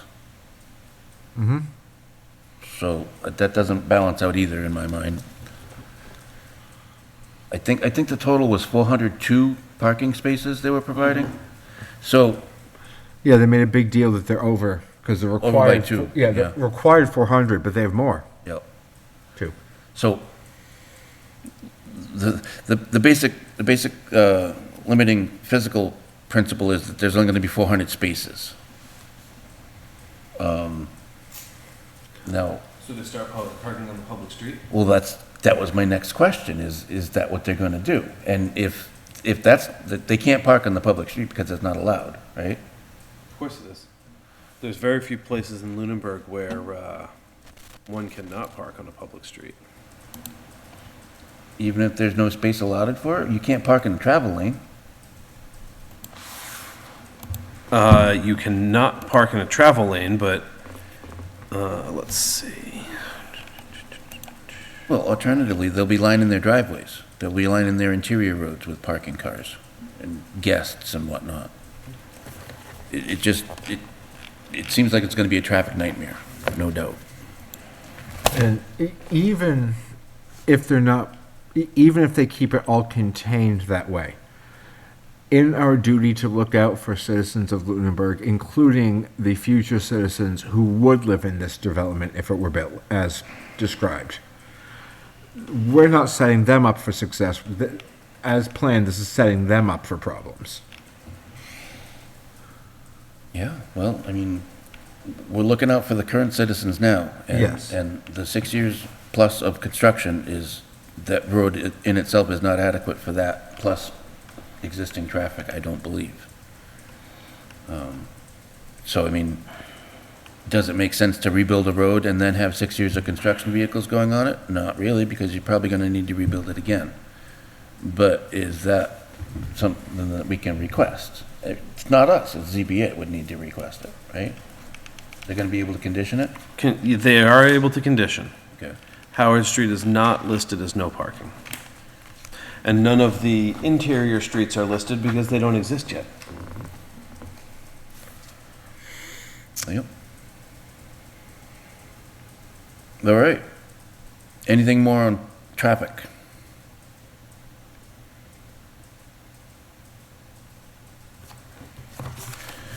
Okay, so we're pretty much, I wanted to focus on our waivers requested. Okay. But, I mean, this general discussion is going well for the next ZBA meeting, right? So we might as well talk about sewer. Sure. I mean, what purview I mean, there's no sewer up there now, so That's correct. technically, we really, this body has really nothing to say about it, technically, right? Because it's not available currently. And I think that everybody else that has more say in the matter has already had that say. Mm-hmm. And I very much appreciate those people.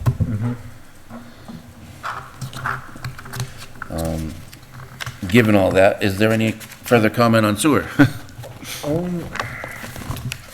Only in the list of anticipated waiver requests, which I don't know if that applies for us or not, and if it's not us, I'm not as worried about it. But, let me find the exact wording here.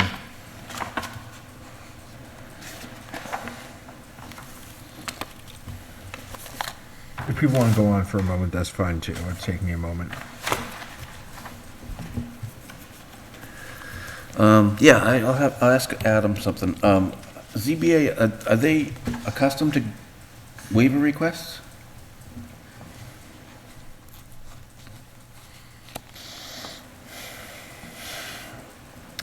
I mean, in the context of the comprehensive permit, yes. Okay, well, I guess, Those who have done it.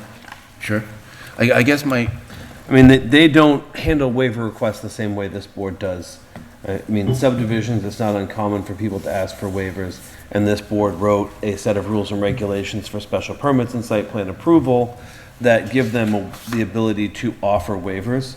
So you have created an environment where you've become familiar with that in order to satisfy the needs you have for the permits that you issue. Right. I think with the zoning board, they tend to focus mostly on use special permits and appeals of the building inspector's decisions. So there's less structured need for a waiver It's more of a conversation about how something may or may not impact the surrounding area. I think they have town council to provide them with excellent advice in this specific instance. Sure. Well, I guess my whole point in asking that was to, how should I word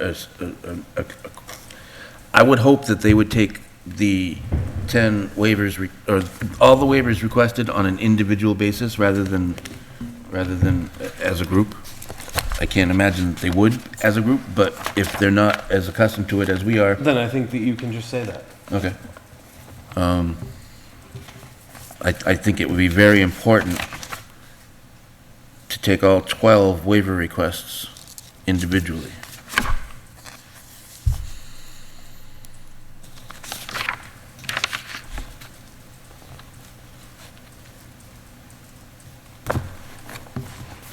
Did you find what you were looking for? Yeah, I think maybe it's more of a logical concern than a strictly...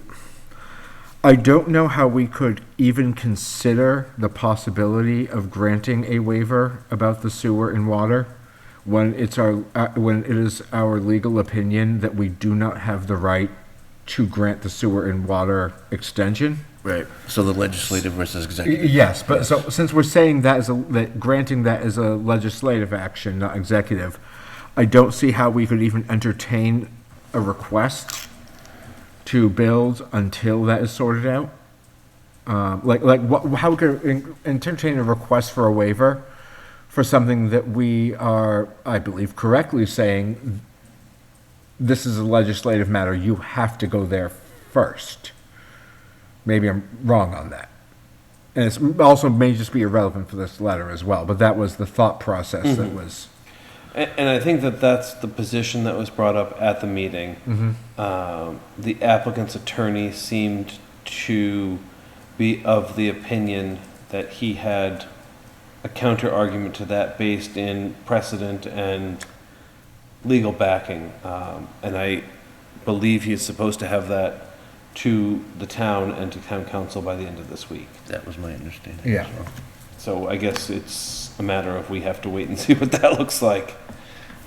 I have a magic answer, but I won't show you yet. And from a legal perspective, I sort of understand why he doesn't want to just sort of spout it off, because when you read the opinions that we get in these type of things, they include cites of cases and minutia and specific language and lines, and it's a very constructed argument. Again, that's, I guess, all I have. Yeah. Yeah. I suspect this application is going to be more of a battle of the lawyers than anything else. Your past experience is any example.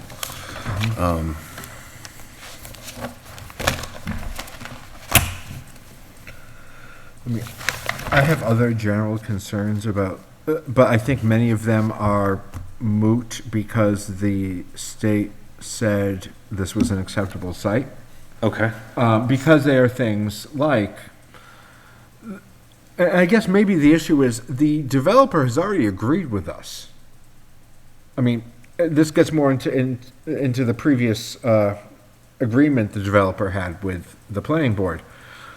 But the developer already has said, yeah, I mean, effectively, I get it. You can't absorb more than 25 units a year. That's cool. And they agreed to that on paper.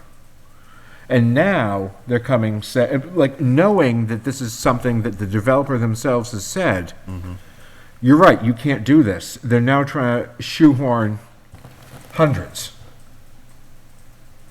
in a much more rapid time frame. I mean, that's at best disingenuous, where they've already said, no, we get that you can only do X amount. And you're referring to... I'm referring to... Condition 24, right? Yes, 24. Which I believe they have asked for a waiver for. I'm sure, From- but they've already agreed, I mean... I don't understand why we would ever waive anything they've already agreed to, because they've already agreed to it. Yeah, exactly. And they knew that going in as well. Yeah. They could design around these. There's many ways. The option to design around these has always been on the table for them.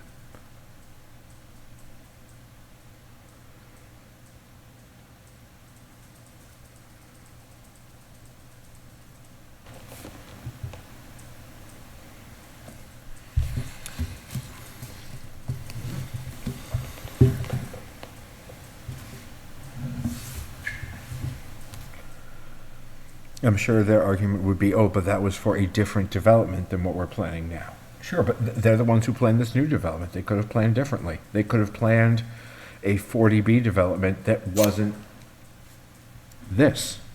They could have planned something in a scope that was more in line with had done previously. And then could have been collegial. Could have been a nice interaction.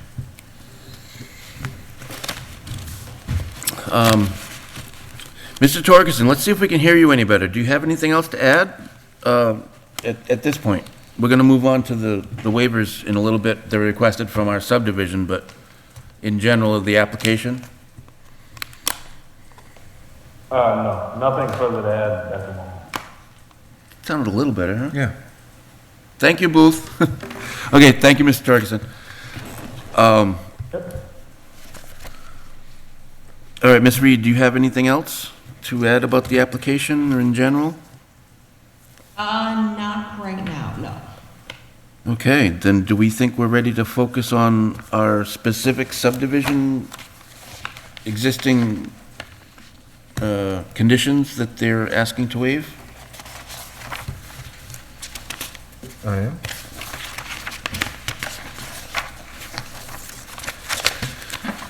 So they want to waive condition 2 and 3 to the extent that it suggests prohibition against what they want to do.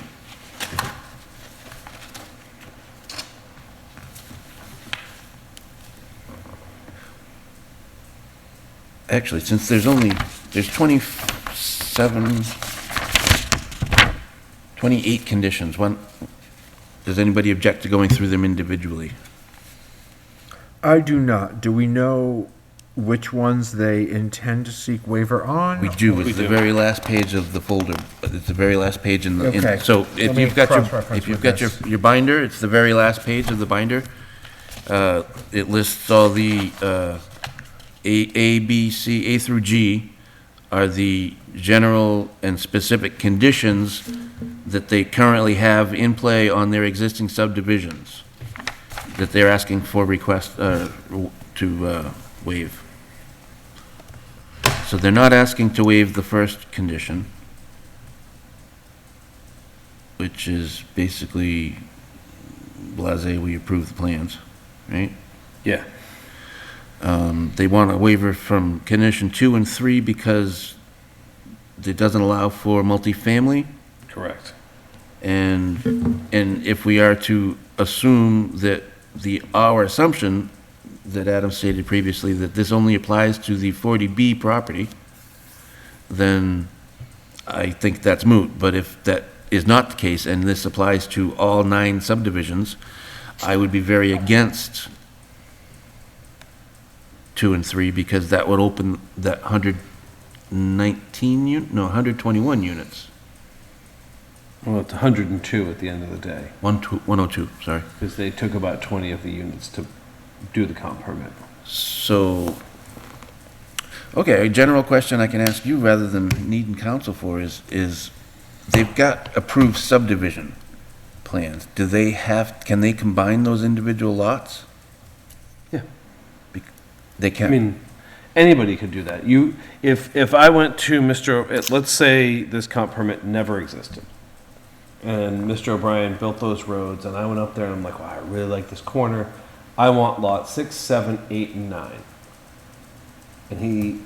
And I was willing to pay whatever the price he decided they were, and I bought them.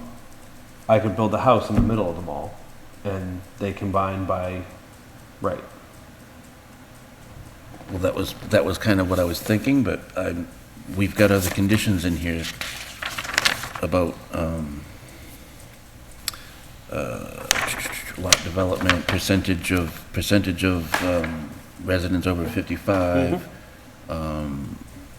excluding, residents under 55, right, not allowing people to live there that were under. In 20% of the units. So an individual could come in and say, I want 4 lots and build one big McMansion. Okay? Now, if the waivers are granted for all 9 subdivisions, then somebody could come in and buy all 4 lots and build McMansion multifamily. In theory. Okay. But that's only if the waiver is granted to 2 and 3. Correct. So I'm starting to confuse myself a little bit, but I think that was fairly clear. My concern is that he's asking waivers that people understand that they're granting for the 40B only, and the potential exists, and we still have yet to be heard back from town council. And even town council's response could be open to interpretation by the applicant's counsel. So there's no guarantees. I guess my general inclination is to just say no and let him appeal, because he's already expressed that he is intending to do so, and we've already heard from the chair of the select board that we should not be concerned about litigation. I think that would be where I would start, quite honestly, but My understanding is that the reason you would work with a developer and make some concessions to them is to maintain good graces between the two. In a 40B, the reason the town would say, yeah, we get that you want X, Y, and Z, and we're going to give some of it in the hope that everyone can work together and you come to a amicable solution, even if it isn't what the town would want ideally, because that's considered better than you might get through legal action.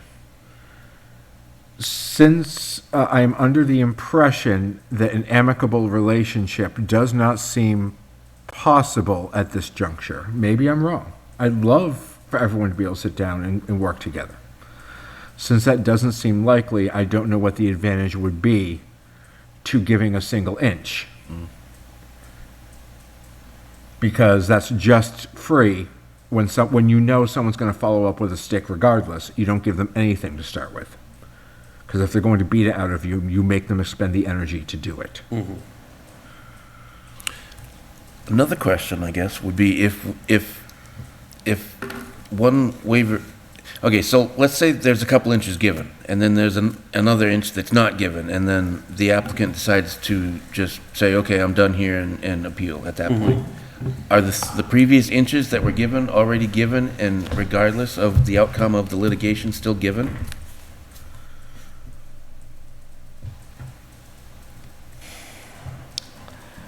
I think that there isn't an answer to that ever. Legal stuff. Yeah, I mean, and I It's ridiculous. well, I think This is not planning board. This is. I think once you end up in litigation, and let's forget comp permit, anytime you end up in any litigation, everything becomes malleable in order to get a solution. Now, I've been unfortunately part of a number of litigations. Oftentimes I end up in a town and they're already on the way there and I just kind of get sucked into it. Like here. we were well into it. And some things that were given aren't on the table. They're just understood to be given. Others, there is a negotiation to get to a settlement, and both parties are willing to look at things they may previously have not been willing to look at, or had been previously felt that they won the day on. They're willing to maybe give up a portion of that in order to get to a final resolution. I think it's really challenging to review these applications with an eye on, well, we're just going to go to court anyway. I think that it behooves this board to, in whatever way, review this application objectively with comment on the actual merits or detractions of what the proposal is. And I'm not saying that you aren't doing that. I think there's been a lot of very valid and salient points raised, particularly about traffic and the impact on Howard Street going from a local road to functionally becoming a collector road, because the number of units in the new development will outnumber those on Howard Street by a factor. And I think that's a significant point. I mean, you take a road that has been this doty little farm road, and it becomes a collector road for a major development. That's a complete character change. I think that's a valid and important point that needs to be communicated. And I think the more of those points that this board can bring forward, the more effective and impactful your comments will be. I understand the fatalism and the sort of nihilistic perspective on the development, especially seeing the board's history with this developer. And I don't ever criticize or judge people for feeling their feelings, because feelings aren't wrong, but they're also not facts. And I think what we're looking at is trying to bring some factual or nearly factual perspective from an objective point to this that will inform the zoning board's subjective decision. I hear what you're saying, Adam. And I guess my response slash question slash rebuttal all kind of mixed together. And this is definitely coming from a spirit of wanting to hear your thoughts, not from a spirit of, but I'm the elected official. And so what I say is what I want here.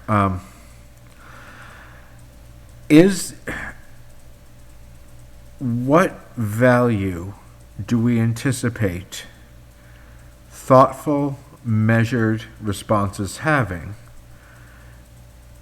if the other side has said, if we don't like it, we'll just go to court? And when that, it seems that could put us into a worse position. If it looks like we will almost unless we acquiesce nearly entirely, we will end up in court. I don't know strategically why it makes sense to give anything ahead of time. Like, I'm not trying to be nihilistic. No. I that's a completely valid perspective, and I understand it. My experience tells me, so our first stop isn't court, it's HAC, which is the Housing Advisory Committee, which is a quasi-judicial body. And my experience and anecdotally my understanding is they tend to favor folks on the not municipal side. Yes. And then we go to court, which becomes a more legal battle.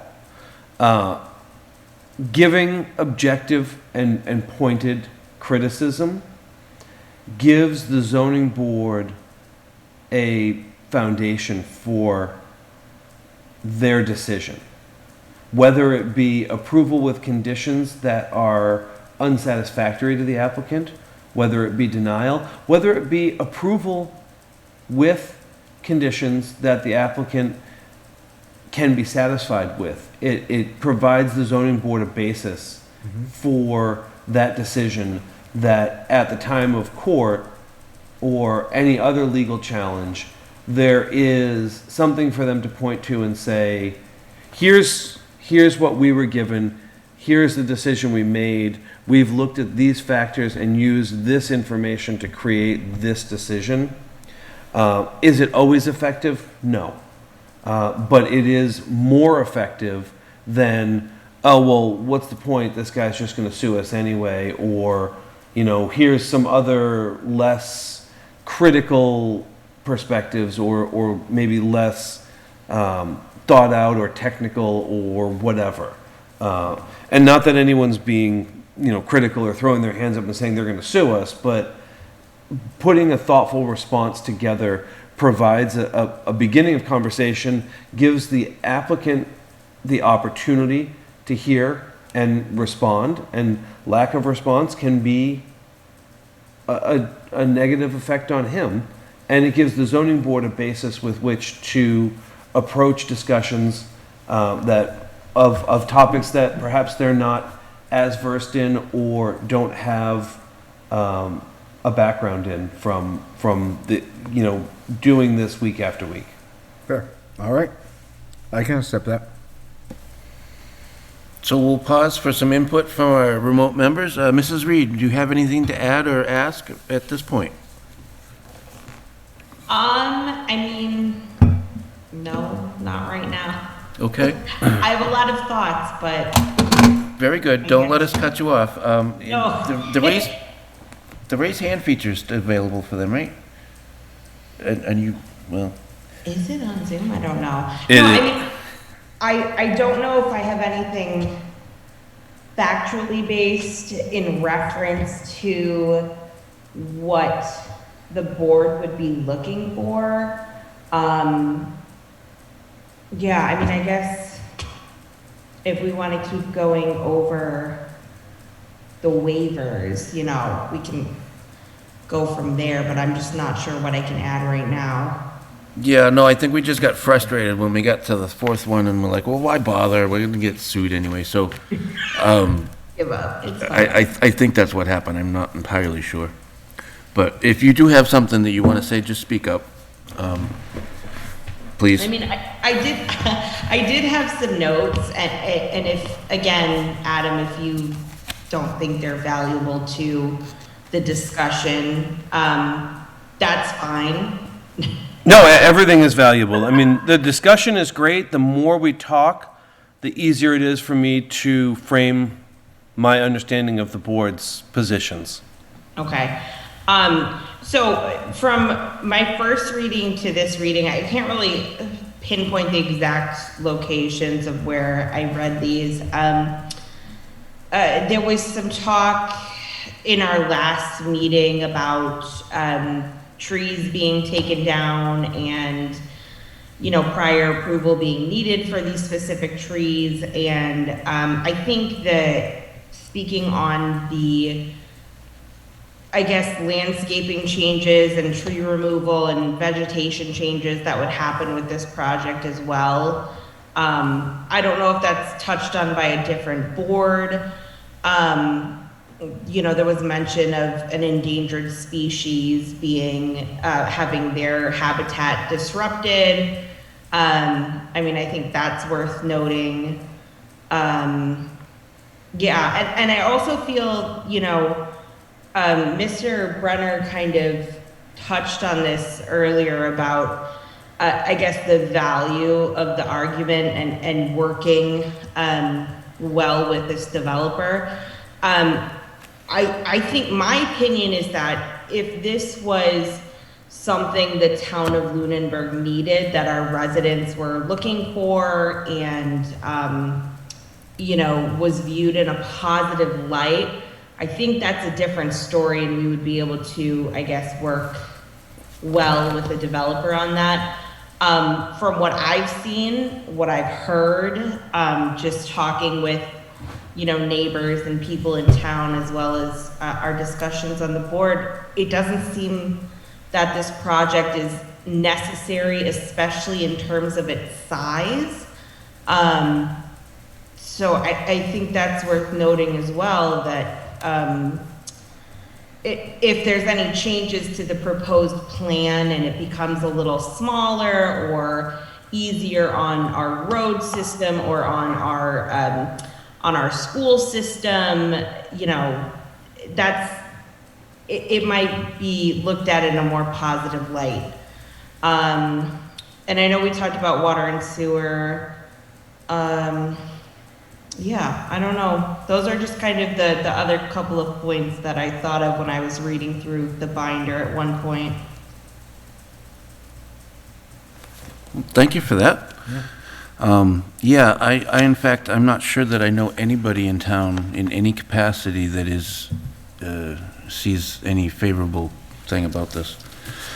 And I mean, to continue on that point, I don't, you know, being in some of the local Facebook groups, it's very rare you see somebody asking for a place to rent for their home.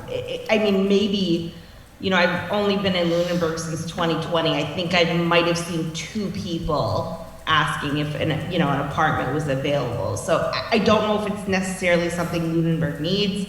I'm newer-ish to the area, but just in my couple of years here, I haven't seen a huge demand for this type of property. Before the Whalum luxury condos went in, I think there were only like 80 rental units in town. Maybe. No, because there was Tri-Town. But, okay, well, so before Tri-Town went in, I think there was only like... That's a fair. There we go.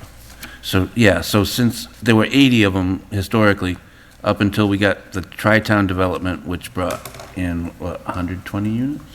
No. Tri-Town is, yeah, it's like 120, Okay. almost 130, because then there's 70 in the, Yeah, so that's a 150% increase, and then they doubled that again with... well, and there's Arrive or the old Whalen Park, which Yeah, is well, 240. yeah, okay, so, anyways, there's an abundance of rental property in the town now.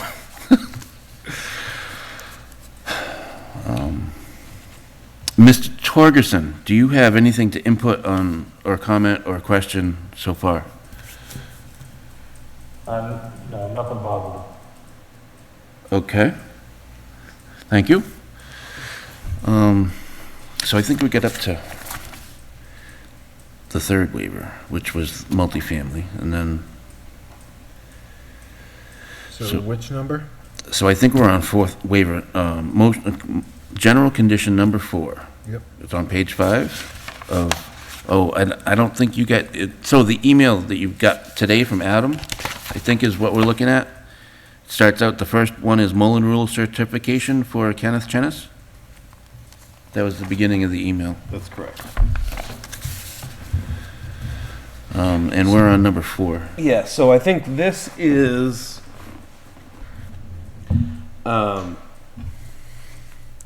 looking to avoid, get out of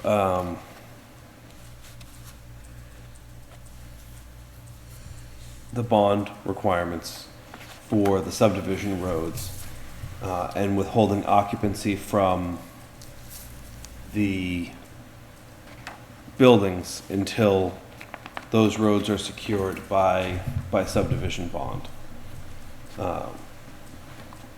So currently the town has a covenant over these subdivisions.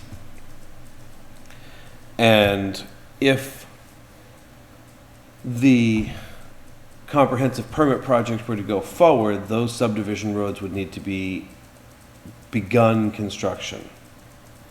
And I guess in theory, the lots could be released, and I think they're asking for the lots to be released prior to the road construction so they can kind of do it all as one big phase. Well, they want to build the 3 big buildings first. Yes, and then And they be would done put the with roads in. But the roads for the subdivision service the 3 big buildings. Okay, well, so, and that's why they've requested a waiver from this. Correct, so I mean, I guess my concern, or my feeling on that would be the town and the applicant may ultimately wish to turn these roads over to the town, or may attempt to. And if there isn't surety in the construction,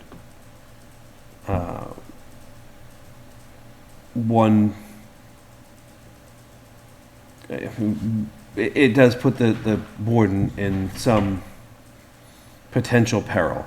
I think more importantly, they're looking for the lot releases, because the land is currently under the covenant of the subdivision. And so in order to obtain building permits and financing, those lot releases would need to be issued.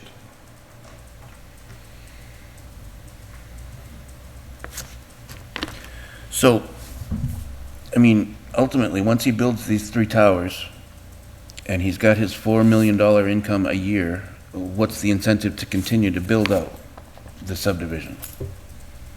Is there really an incentive? More money? $4 million a year income? I mean, on top of, I know that these are not the same as some lots that are being developed now, but new house prices are between $750,000 and $1 million. yeah, not these lots. These lots don't even conform to zoning. Well, they're 40,000 square feet. So, again, I think there's so many possibilities as to why one would do it, or I'm not asking why, I'm asking incentive. What- incentive, I mean, or More money. the incentive is to sell the 100 remaining lots as a block Yeah, right. and take that nut and let somebody else worry about the building. But with condition 4, you can't do that, correct? Unless he You builds can it a sell bit- the totality of the development, because there's no lot release required, because you're buying the entire Oh, land. there was a covenant, there was something on that too. There's a covenant, and those covenants would transfer to Everything, the right. new owner, so they would have to buy everything. They couldn't buy 50 of the 100 remaining lots. They would have to buy everything, roads and Okay. remaining lots, Yep. and that would become their subdivision to develop Okay. under this approval. Okay. Well, I don't think that sounds good.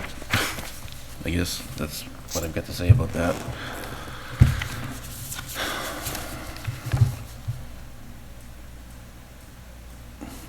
Anybody got anything on general condition 4? And just to emphasize, he's asking for waivers for condition 2 all the way through condition 15 on the general. So there's only one general condition that he's not asking for a waiver of, and that's the first one.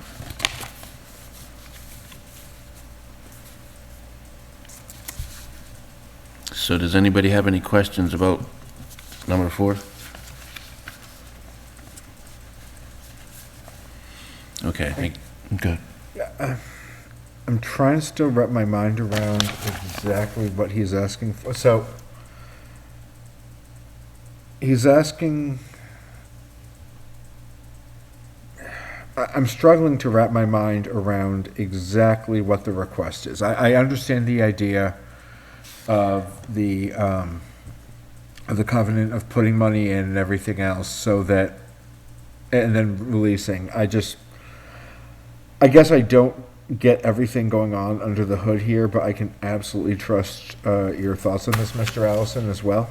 Well, if I can paraphrase, and Adam, please correct me if I'm misspeaking, but this is covering us so that he has to develop all the infrastructure in the subdivision so that all the lots are developable per the subdivision before he can get a sign-off on any building. Is that correct, Adam? It is, so So, I guess my question on that would be, this waiver would only apply to the roads within the, That's the legal. one would expect. So the way that I read this request, and again, I'm trying to project this, so Mr. Allison's right. This condition protects the town for the installation of infrastructure. In most subdivisions, well, under subdivision control, when you get a subdivision approval, you have to produce surety. It can be a covenant, which means that the town controls the release of the lots until such time as the planning board has determined the lot is served by utilities and can reasonably be accessed and serviced, and they can release the lot. Or the developer can put up a cash bond equal to the cost of the construction of all of the infrastructure plus a generally 25% escalator contingency for a period of time.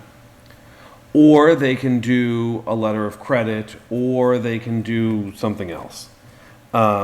And most developers will get a subdivision approved and they will sign the covenant documents, which Mr. O'Brien has done. They will then go in and they will lay their stormwater pipes. If they have water and sewer, they'll lay those. And then they will throw down a base coat. And that's the bulk of the cost of that infrastructure. At that point, they will go and get a non-covenant surety for either all or a portion of the subdivision. In this case, I would expect we would see it development by development. And they will come and say, here's your $2.6 million in cash. This is what it's going to cost me to finish this road. We put it in a tri-party account between ourselves and the developer. We release all the lots. They start building because they don't want to beat the snot out of a fully built road with all of the heavy equipment bringing stuff in, but they can beat the binder pretty well because it helps it settle, and they're going to go over it with a nice top course anyway, and they can fill any damage that they've done. And so then they finish the road with curbs and whatnot. We give them their cash back after final inspections. Everybody goes home. Everybody's happy. It sounds to me like they're asking to skip the placement of surety and just get the lot releases for those lots covered under the comp permit, the 19 or 20 some odd lots that they are proposing to build these buildings on. And they're looking to do that outside of the covenant without having built the roads and without having put the surety down. Which, in the case of my suggestion, is that he builds these 3 towers and then says, screw the rest of it, I'm not building it. Then the town is obligated to have these A&R these lots that we've already approved without the infrastructure and without this drainage, no detention basins, no catch basins, no electric. And again, I'm making inferences, but that would Yes. be the way that I interpret what he's requesting. Hopefully that clarifies. It does. Thank you. Okay. Anything else on 4? All right. The 5th.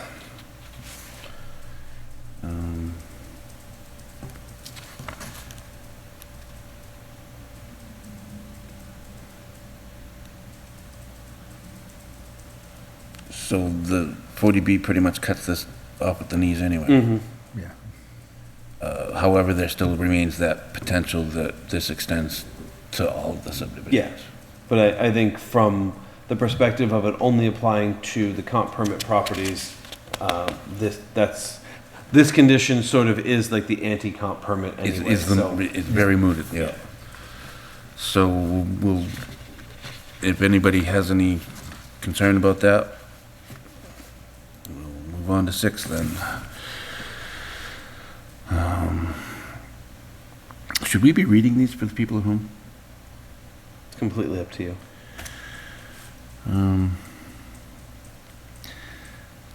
The within approvals of the plans by the board shall not be treated as, nor deemed to be, approvals by Board of Health or for permits for the construction or use in any lot within the subdivisions of individual or shared sewage or septic systems.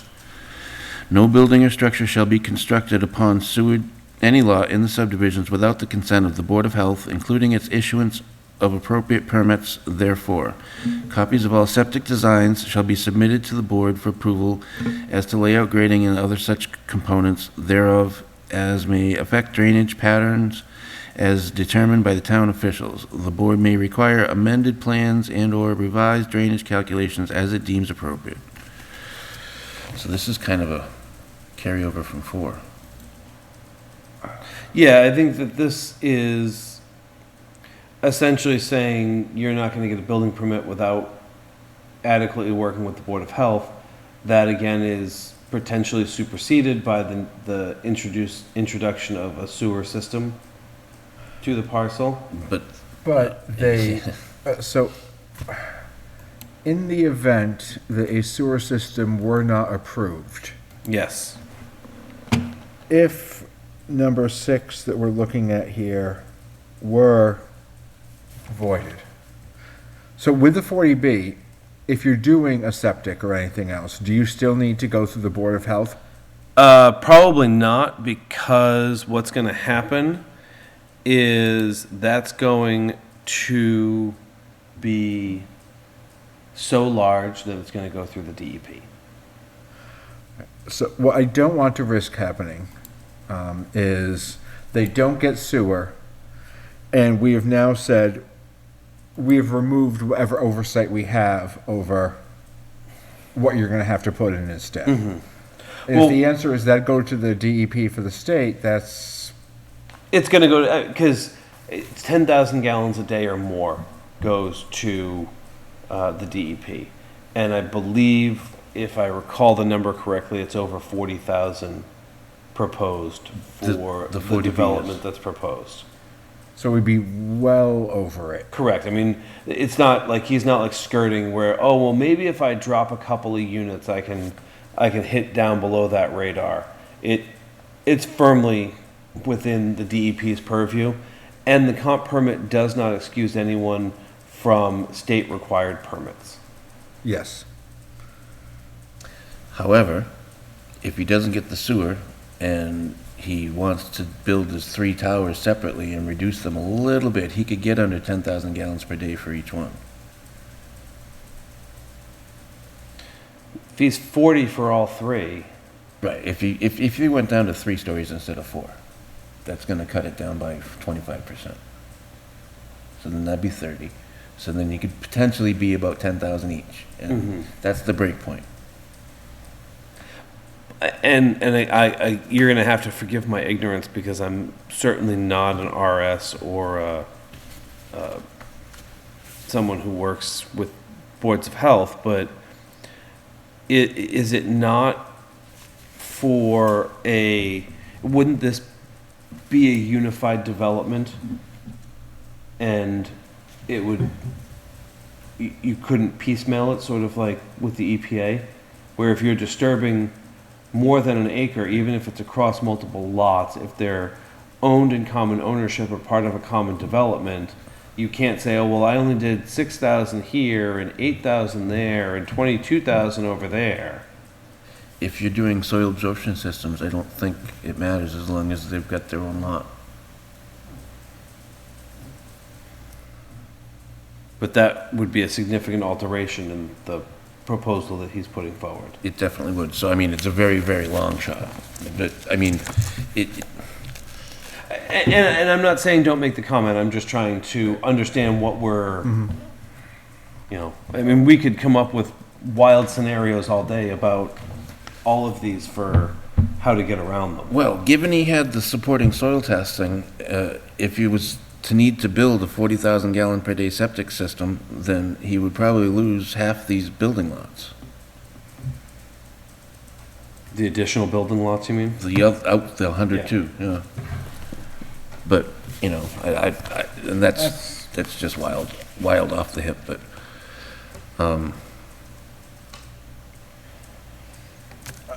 I guess I look at it and say, if this, so I guess my counter to we can come up with wild reasons why they might, why would he be asking for the waiver if there wasn't some anticipated need for it. If it was clearly not going to be needed, then he could just not ask for that waiver. Well, because it says no building or structure shall be constructed upon a lot in the subdivision without consent of the Board of Health. And so, therefore, if he introduces a sewer system, there's no role for the Board of Health to go forth and issue an approval on that lot. Could we, We can't modify the condition. Well, then he wouldn't need a waiver from it. If he gets sewer, he doesn't need a waiver from this, because it doesn't matter. Well, this is specifically indicating that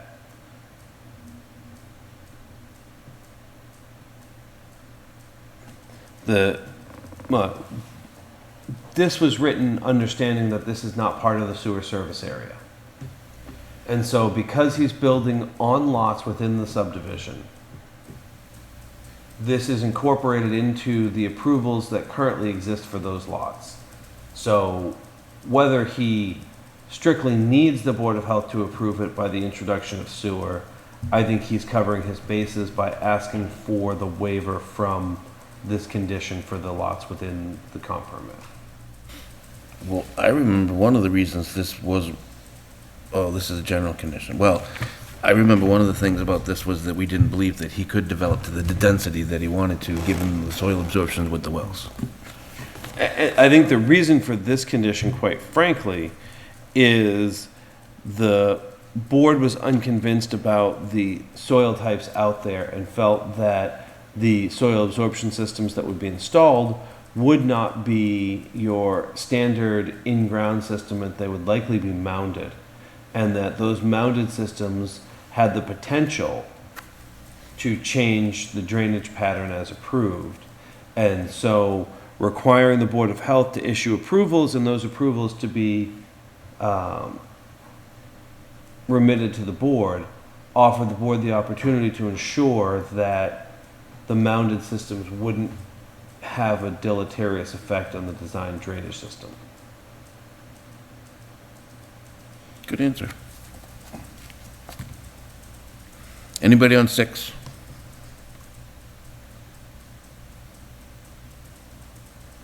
All right, 7.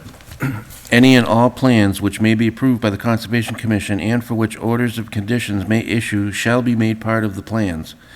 In the event of any inconsistency as determined by the town officials between the plans and those approved by the Conservation Commission, the applicant shall submit revised plans to the board for approval. Said revised plans shall be accompanied by correspondence identifying all changes from the plans approved hereunder and shall include revised drainage calculations.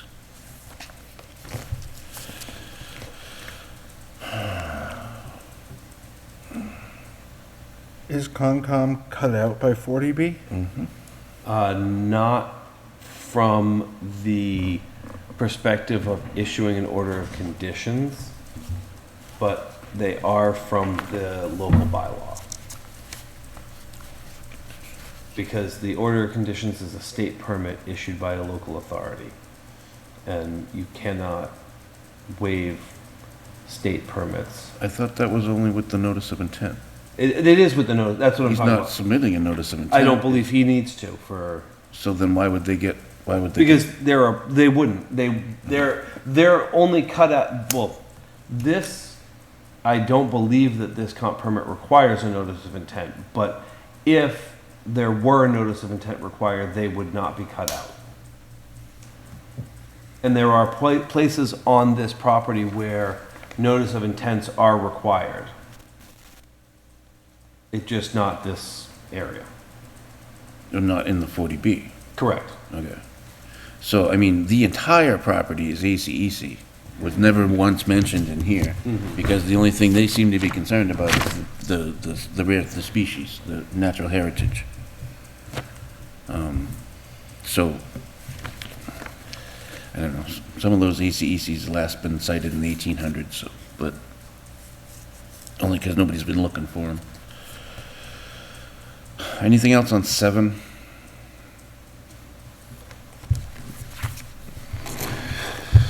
Okay, 8. The board understands that the applicant will seek the town's acceptance as public of the roadways in the subdivisions and accompanying utilities and stormwater management facilities. Unless and until that occurs, or unless the town determines otherwise, all responsibility for maintenance and repairs to said infrastructure shall be that of the applicant, and thereafter a homeowners association or other entity created by it. The governing documents of any homeowners association or other entity as aforesaid shall make express reference hereto and to its responsibilities hereunder, shall be recorded with the Worcester North District Registry of Deeds, and a copy or copies thereof shall be provided to the board forthwith via the land use director.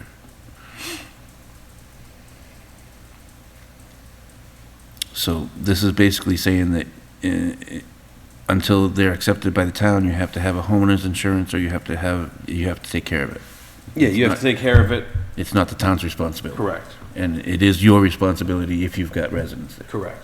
I can't imagine we would waive that. And I guess it says a homeowners association or other entity created by it. So the applicant is creating an entity to own and operate the Pondview Commons project. They are using and abutting the roadways. So I don't know who would then become responsible for those roadways, if not the owner or management of that development. And if the homeowners association is created for the remaining units, and those portions of road aren't encompassed by product of the Pondview Commons development not being in there, does that mean that the remainder of the homeowners maintain the roads for this development?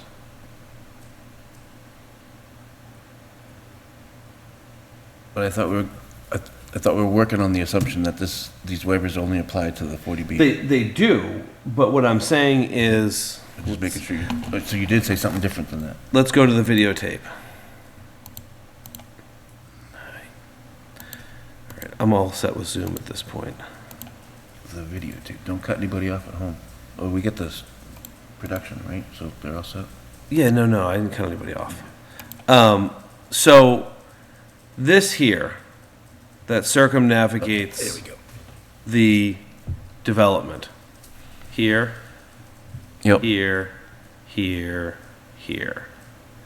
That's all roadway approved through the subdivision.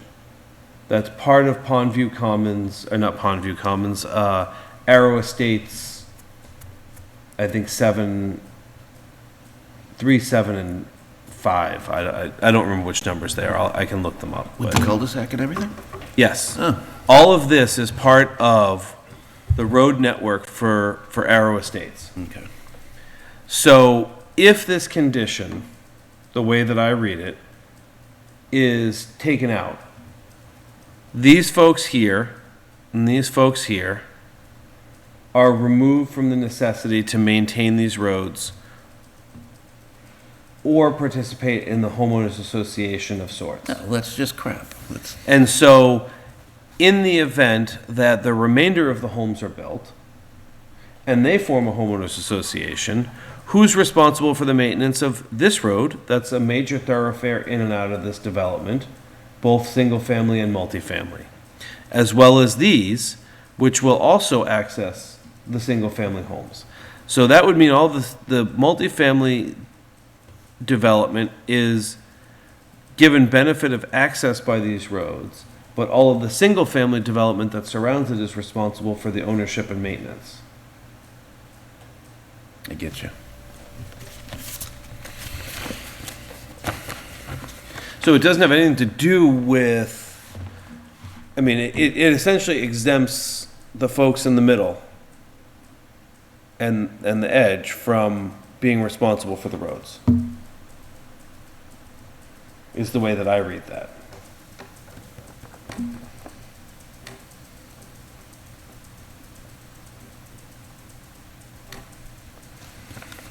All right. Questions, comments on 8? If the applicant had put forward what the alternative plan was, I could be comfy with it. If to my understanding, striking this could just screw things up, like leaves the potential for things getting screwed up because we don't know what the replacement plan would be.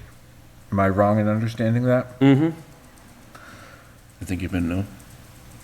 So, He is wrong or he's not wrong? I don't think he's wrong. Okay. so if the applicant had come forward, had said, we wish to have this struck, but here's the alternative plan in place, I could be very in favor of this. Because then you're just shuffling cards to make everything work, and that's fine. But I'm not in favor of saying this is fine when it could result in a lack of clarity over who is responsible for the roads. Well, there's gonna have to be a management company for apartment complexes, right? And wouldn't one assume that it would include the property that buildings sit on and maintenance? Not that we can assume anything, but.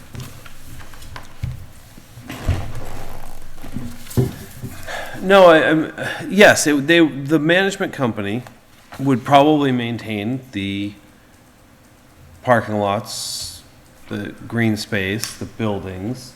I don't know that they would maintain the roads. Okay, a valid point. Because these aren't just driveways under this plan, they're, Correct. yeah, they're roads. All right, anything else on 8? 9, condition number 9, general condition number 9. Vital access to and within the subdivisions must be maintained at all times and is the sole responsibility of the applicant pending roadway acceptance or other action by the town, should it occur.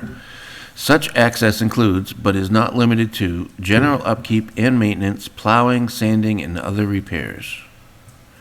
So vital access being for emergency responders, right? Mm-hmm. Versus the previous for everybody else. Correct. Okay. So it's basically 8 for emergency vehicles? More or less. Okay. Except, well, no, I think that the fine line difference is 8 is a long-term Long-term, right? maintenance and upkeep of roadways over the period of construction as well as post-construction. And 9, I would read to mean that in the time that work is being done and afterwards that these roads need to actually be made accessible by maintenance, plowing, sanding, and other. 8, I don't think goes to that same degree. It's more setting up the legal structure. 8 is the legal structure for the requirements of 9. Yeah, okay. So 9 details the Like what you need to, what that legal structure needs to permit to be done, or fund to be done, or otherwise. okay. Anybody on 9? I assume the board would like to comment that it would be imperative that these roads are accessible for all of the numerous reasons that one would expect them to be accessible under the subdivision, that people can get hurt, fires can happen, and that these happen in all weather conditions, and if it's not a town-accepted road, that it should be the requirement of the individual who owns that property to perform such maintenance. I would say assume away on that one. Yes. And then also specifically during construction and in perpetuity afterwards.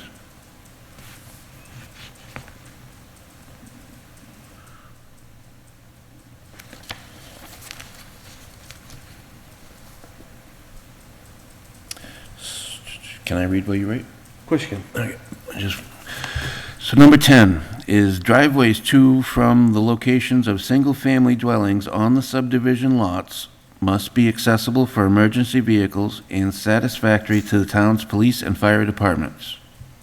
They've asked for a waiver from that. I guess the argument is that there's no single-family dwellings within the comp permit. Then why would they need a waiver from it then? Because it's a condition within, I think, it's a CYA sort of thing. Okay. Does there exist a reasonable world where single-family dwellings end up included with, like, that there is a big enough shift with this somehow, that there end up single-family dwellings within the 40B? Not unless one of them's 80,000 square feet. I think it's pretty unlikely, because if you're going to do a 40B for single-family, you're gonna lay it out that Yeah. way.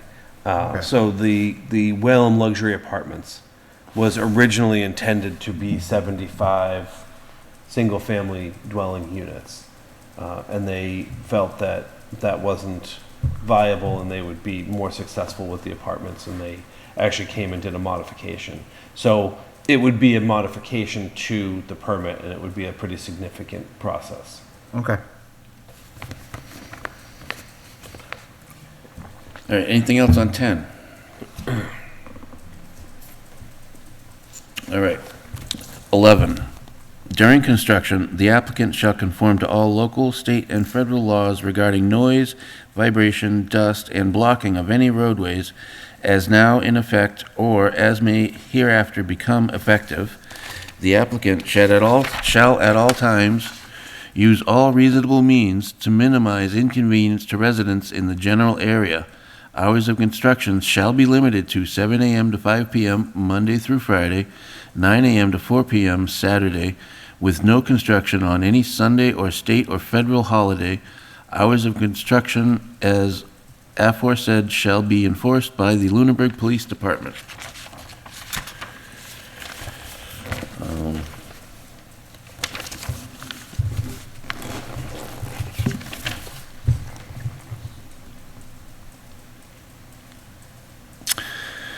Well, noise, vibration, dust, I mean,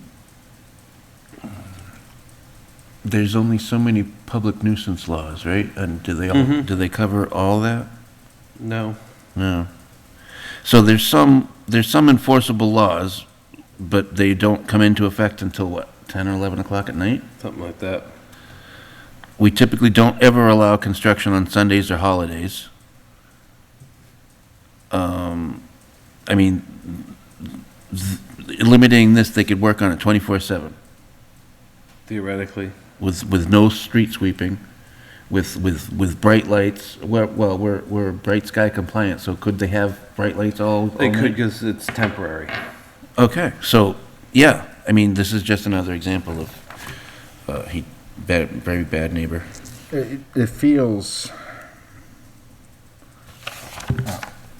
It feels disingenuous to request that, because it's either requesting it knowing that we'd never approve, so it's a way of saying, oh, see, I gave you something. Mm-hmm. Or they're just looking to be bad neighbors. And,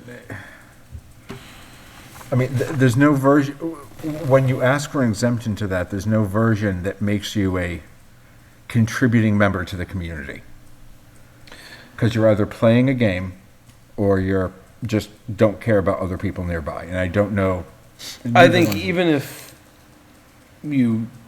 I think it could even be looked at as, oh, well, I want to be able to work till 6, or I want to be able to be there till 7 or 9 in the summer. This condition is a regular condition of this board, and it's meant to ensure that the folks that live in the adjoining areas can still enjoy some reasonable quality of life. And I think that's the position the board would be best to take and to communicate.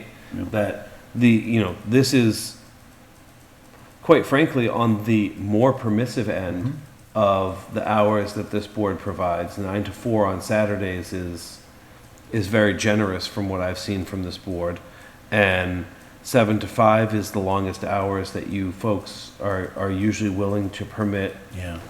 And I think we started going to 8, didn't we? It depends, but it's in a residential area, and you've been fairly generous with your construction hours, and this isn't an uncommon or, I think, overly harmful level of restriction. And I think it's important that if this development's going to go forward at the scale that it's proposed to, that in constructing it, the people there should have some respite. And again, I want to be clear that if the developer had come forward and said, I'm asking for a waiver to this, but here's what I'm proposing instead, that. Or can we modify it to this? That would have, I would have been happy to hear and think about, because there can be a good argument potentially why certain activities maybe could happen longer, in theory. But just to clarify, the 40B application kind of precludes that kind of a discussion on this stuff, doesn't it?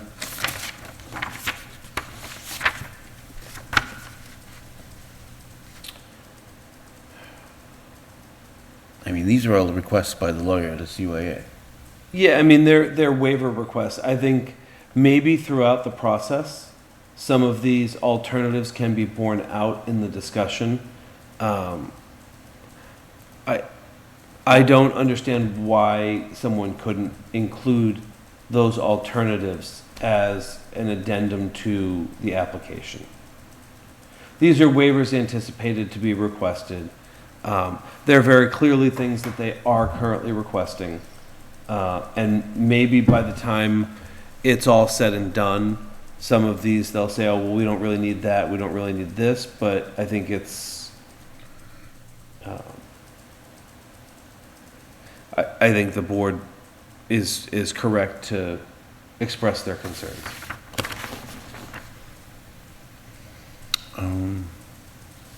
All right, so that's 11. Yep. Do you have anything more on 11?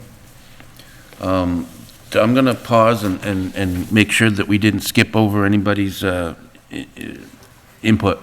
Mrs. Reed, do you have anything up to 11? Or including 11?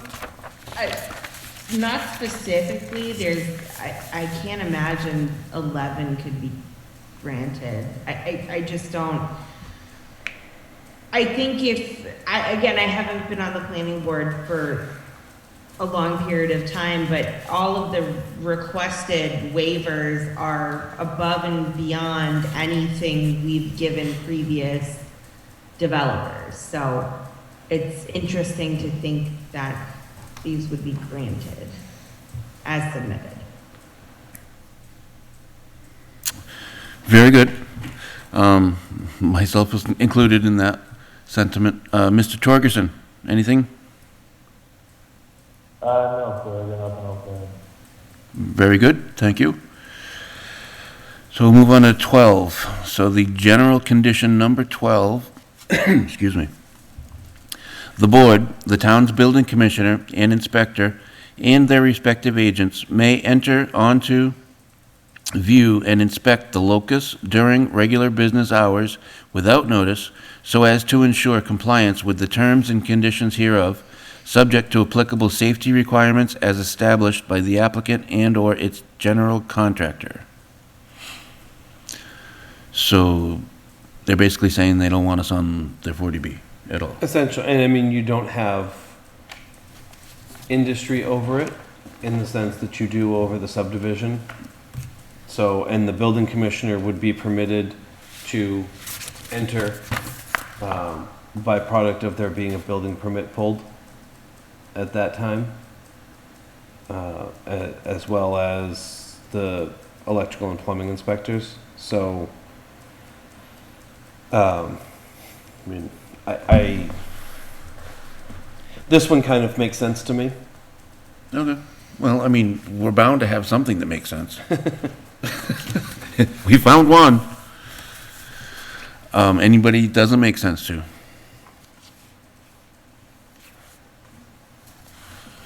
All right, 13 is a long one.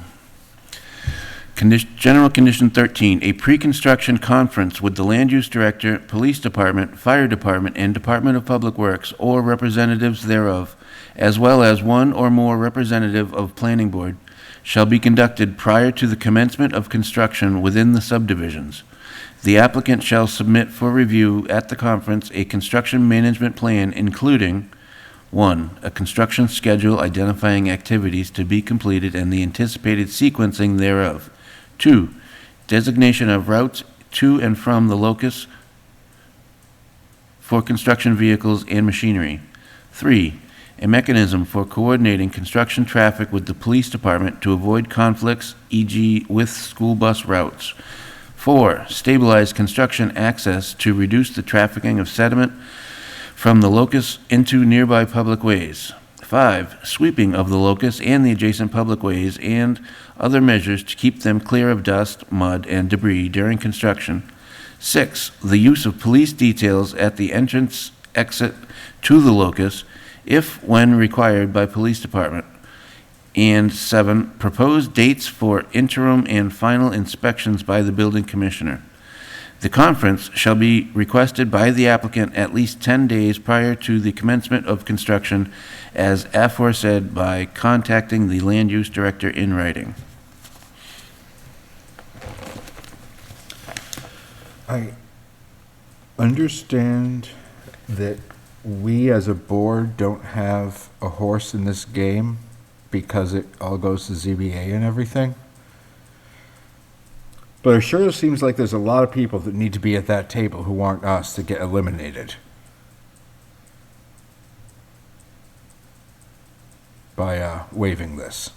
So, I mean, even a 40B, you would be included in that as the land use director. One would think. Police department, fire department, DPW, I mean, you can't exclude them from the 40B, right? No. So basically one representative of the planning board and, I mean, so what? I guess my question would be, if we were to waive 13, does that get rid of the meeting entirely where all those other people need to be there? Or the zoning board would have to add their own condition that reads the same way without the planning board member. Right, so a ZBA member rather than a planning board member. That makes sense.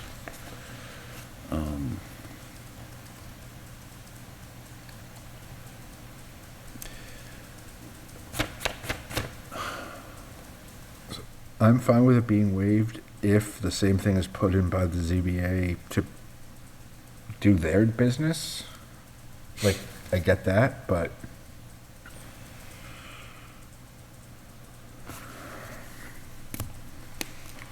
Yeah, I mean, yeah, ideally just replace planning board representative with ZBA representative.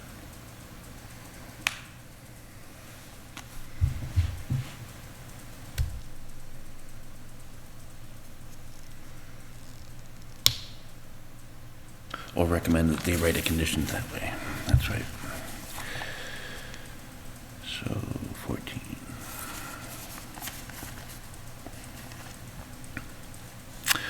So, general condition 14.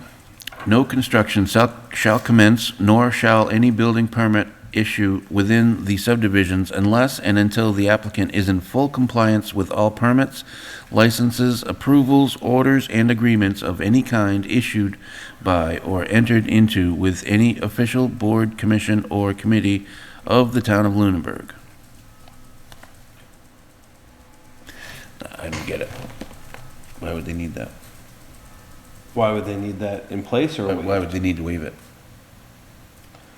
I mean, I guess if, I mean, how can they waive it? well, it's entirely possible that they might not be in full compliance with the subdivision based on any number of things. And so to withhold a building permit for the comp permit based on a technical failure with the subdivision might cause them some harm. Well, they've already expressed they don't intend to build the subdivisions until they're finished with this. Correct. But they have to build some of the subdivision because the roads have to get built. Right, and the infrastructure, yeah. So, again, I think there is a place for this in the subdivision. I think this is one that within the comp permit, I mean, the board can do as it wishes. The building permit isn't going to get issued without compliance with approvals, orders, and agreements entered into as part of the comp permit. And so I guess potentially there are some orders or otherwise that were entered into as part of the subdivision that are not part of the comp permit that may not be fully satisfied while they choose to build the comp permit. So then could we recommend to the ZBA that they read another condition that's the same except for replacing subdivisions with comp permit? Sure. I mean, does that make sense? Yes, that does.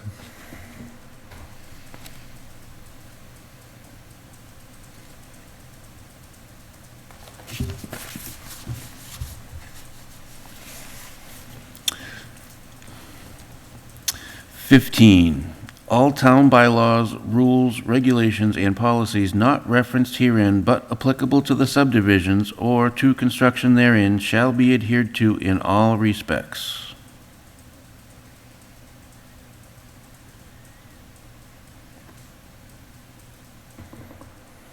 I don't, and they are asking for 4 through 15 inclusive, so they're asking Town for, bylaws, rules, regulations. And I think that the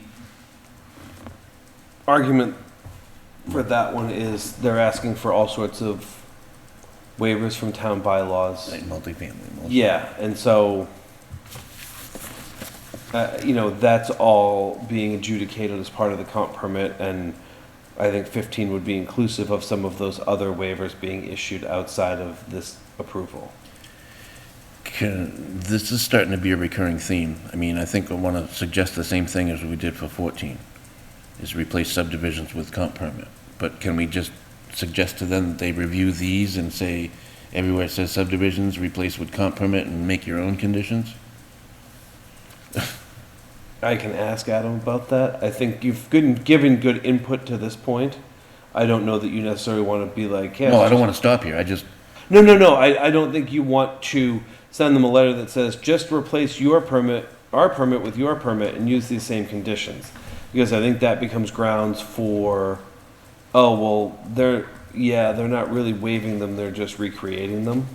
well, we're waiving them for the 3 subdivisions that they're asking for. But you're not waiving these, the Oh, ZBA would be. So if the ZBA waives these and puts the same condition with comp permit, is that illegal? no. All Is right. it disingenuous? Maybe. Is it contrary to the spirit of what the discussion is? What I'm getting at, and I'm not saying it's wrong to want to do that, and I'm not saying these conditions don't have a place in the comp permit.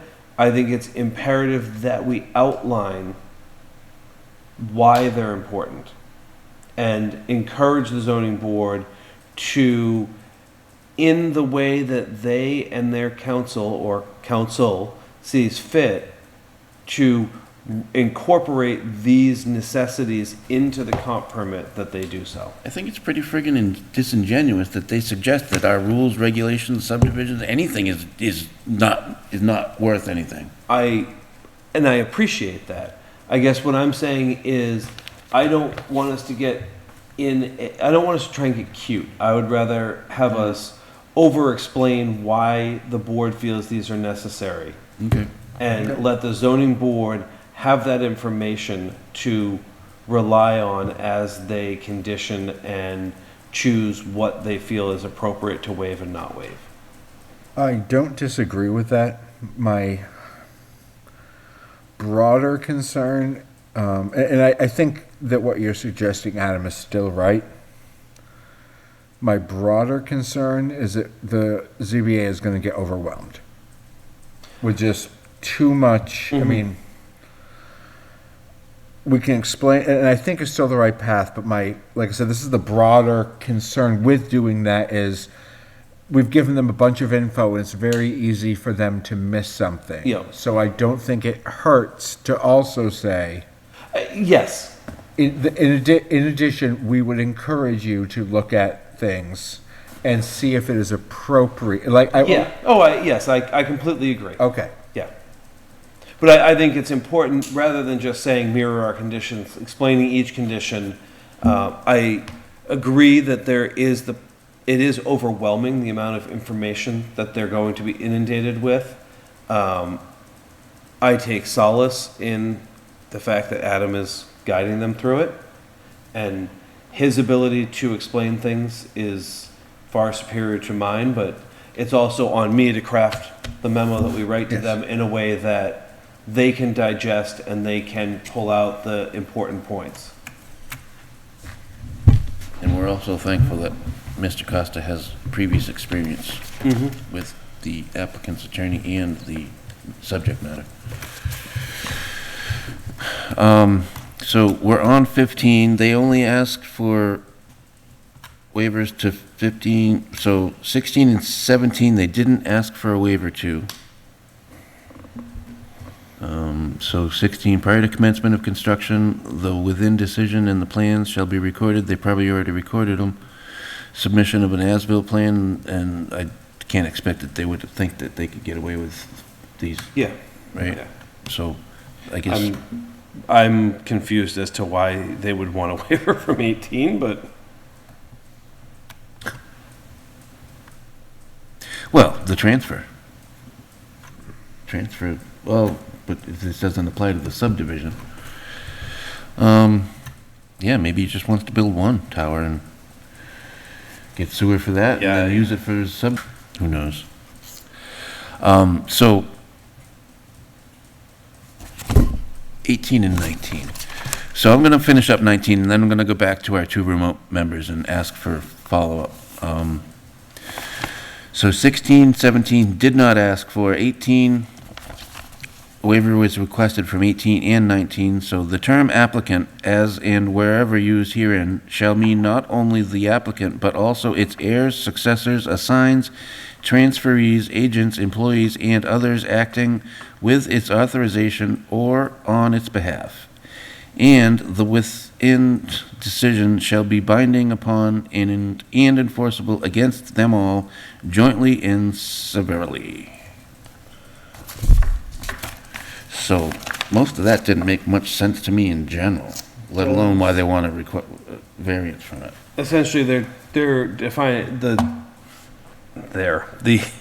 condition is defining applicant, and it's listing who applicant becomes as time passes. Oh, because Kevin O'Brien was the applicant for the Correct. subdivision, So and- should Mr. O'Brien sell this to the Malachi brothers, then the Malachi brothers become applicant for the purposes of everything within the approval.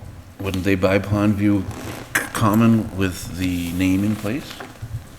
I'm talking about Arrow Estates. So we're talking about the conditions for the subdivision. So it's. Oh, okay. Kevin O'Brien is the applicant listed within, or O'Brien Homes, Inc. is the applicant. So as you read through this, all of these conditions refer to the applicant's requirements. The applicant must do this. So when the Malachi brothers come and buy it, O'Brien Homes is no longer the applicant. Now the Malachi brothers are. And so applicant throughout the conditions refers to them, and they're responsible for all of these things. Oh, so it really is pretty moot, I guess. I mean, unless, this is why I hate the law, because there's so many nuances. Spoken like a true anarchist. But I look at, I worry in saying, sure, this could be gotten rid of, because all that does is eliminate your ability to eventually assign it to someone else. Yep. Unless somewhere else in the thousands of pages of everything, there's another clause that says, oh, but he still can assign it to someone else, and all we've gotten rid of is our ability to hold the second party responsible. And I think it only applies within the comp permit. But And he's asked for so many waivers that why wouldn't he ask for that one? Because then successors and interest can't be required within this area. So I think this is a council question. And I can follow up with him on Wednesday about that. And I understand what the board's concerns would be, and I can express them if I get an answer other than it's really a nothing waiver from Okay. council. Is everyone comfortable with that? I am.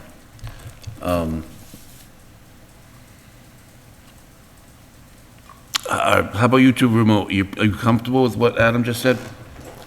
I am comfortable with that. I do think, number 18 in general makes me uncomfortable.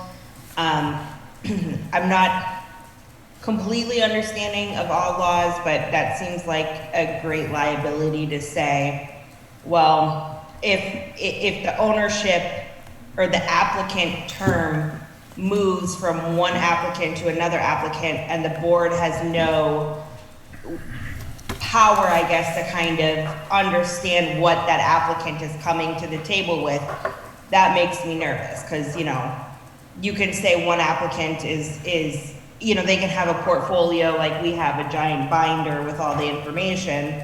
Let's say they move to another one that might not be as prepared.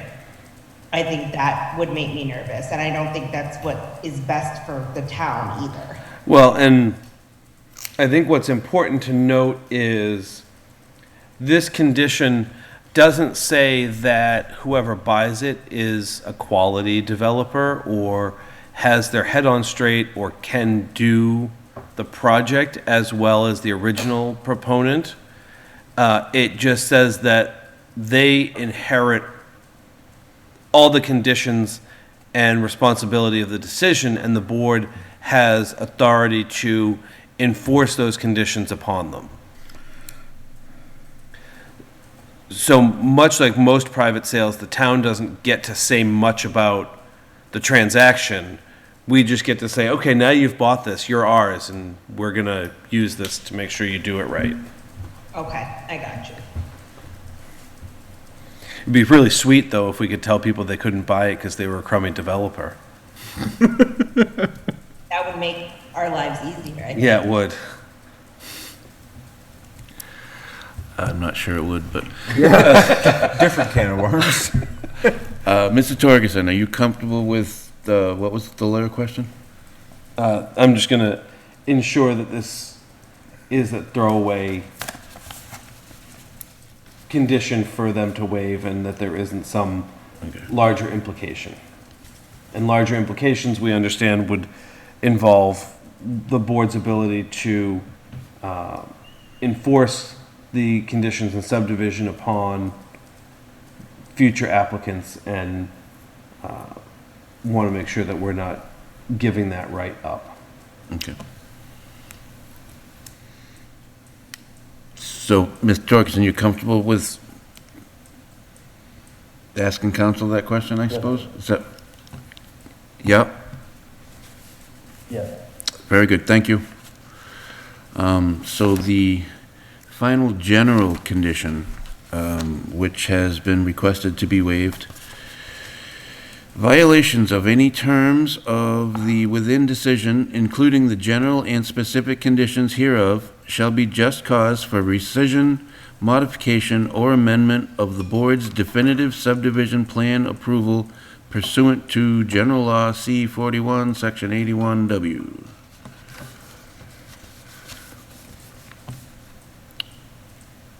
Now, I'm sure that the general, wait a minute, is there the possibility of rescission from a 40B? No. So the rescission would be, so The planning board in this instance is the special snowflake because you're the only board that I'm aware of that can, of their own volition, modify a permit that they've issued without the applicant's consent or request. Really? That's nice information. You're only allowed to do it for subdivisions. Oh, that's bad information.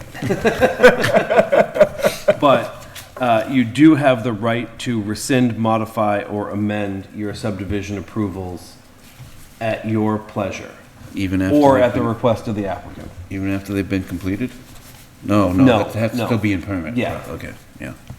And I have been lucky enough to participate in that. Oh, Really, a just horrendous experience. Yeah, You have to come up with what you're doing, you have to notify everyone, you have to let the developer know by certified mail. It's a real gem of an experience. interesting. but the developer's real happy about it, too. Oh yeah, they're your best friend after that. Get Christmas baskets out the wazoo.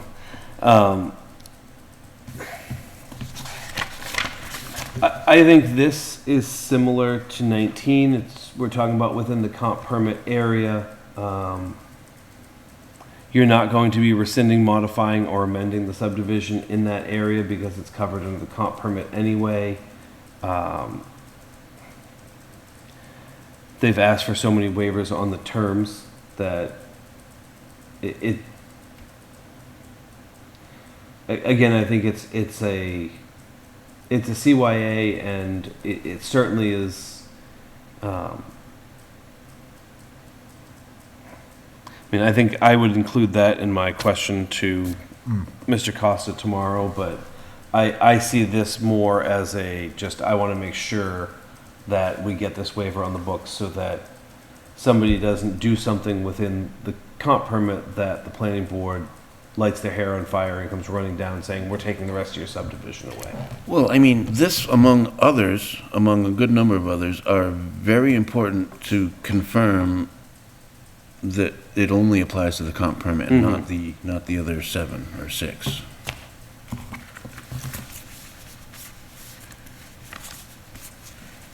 All right, so we've reached the end of our general conditions, and I think I stopped asking for individual input at like 9 or 10, so have we, have we talked about anything or said anything that you guys would like to add to? Mrs. Reed first? Nope, I think I'm good. Okay, Mr. Torgerson?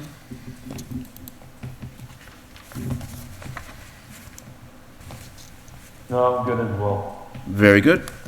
So we're moving on to the specific conditions, which were permit-specific.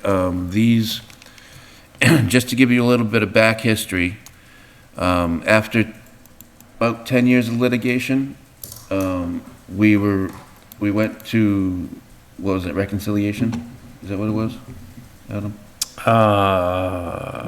We basically went back to land court and said, okay, we're gonna work with the developer, and land court told us that, okay, well. Arbitration. And land court told us, okay, well, you basically have to approve this. And, the only, for the majority, I think, for the most part, the only leeway that we had, aside from land court saying you have to approve it, was these additional specific conditions. Was that about correct, Adam?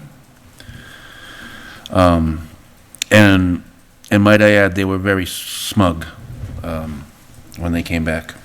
I thought you meant land court. No, land So court, land court can be pretty smug. well, land court, it's a judge, really? So, number 20. This, to me, is not a hill to die on.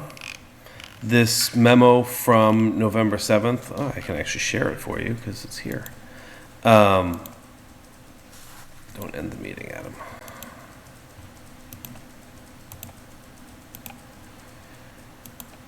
Essentially outlines that they need to have subsurface soil absorption systems and potable water for each lot. And if the applicant is proposing sewerage,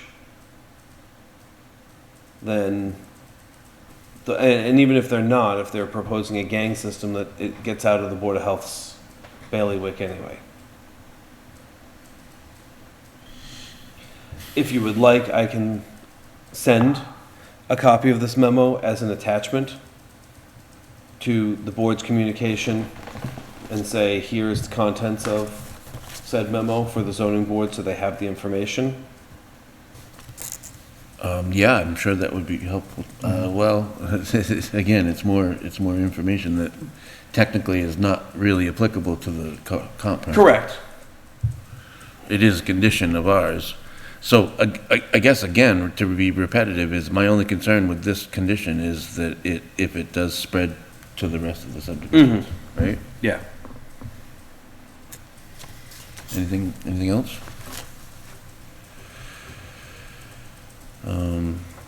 All right, so specific condition 21.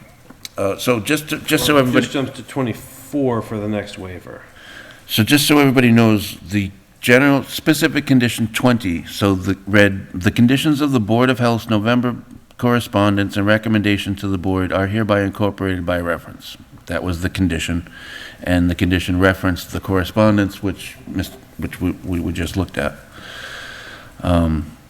So 20 was requested, 21 through 23. So 21, 22, and 23 were not asked to be waived,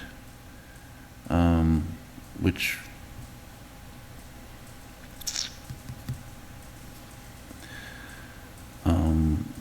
they were very specific. Like, one of them's specific to a letter issued by the reviewing engineer, another one issued by the fire department, and 23 pursuant to a February 23 memorandum from Abend Associates. So these were all very specific items incorporated through the planning board processes, I believe, before we went to litigation.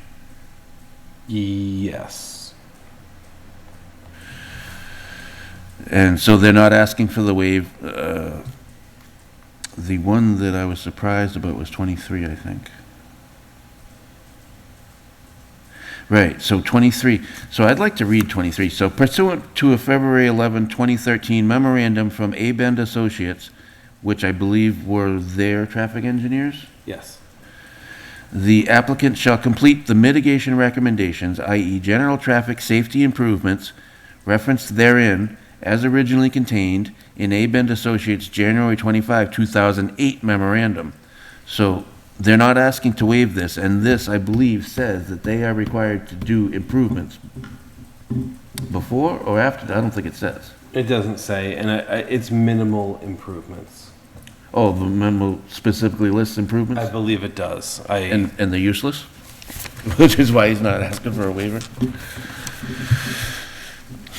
It doesn't help the residents while they're in this 10-year construction?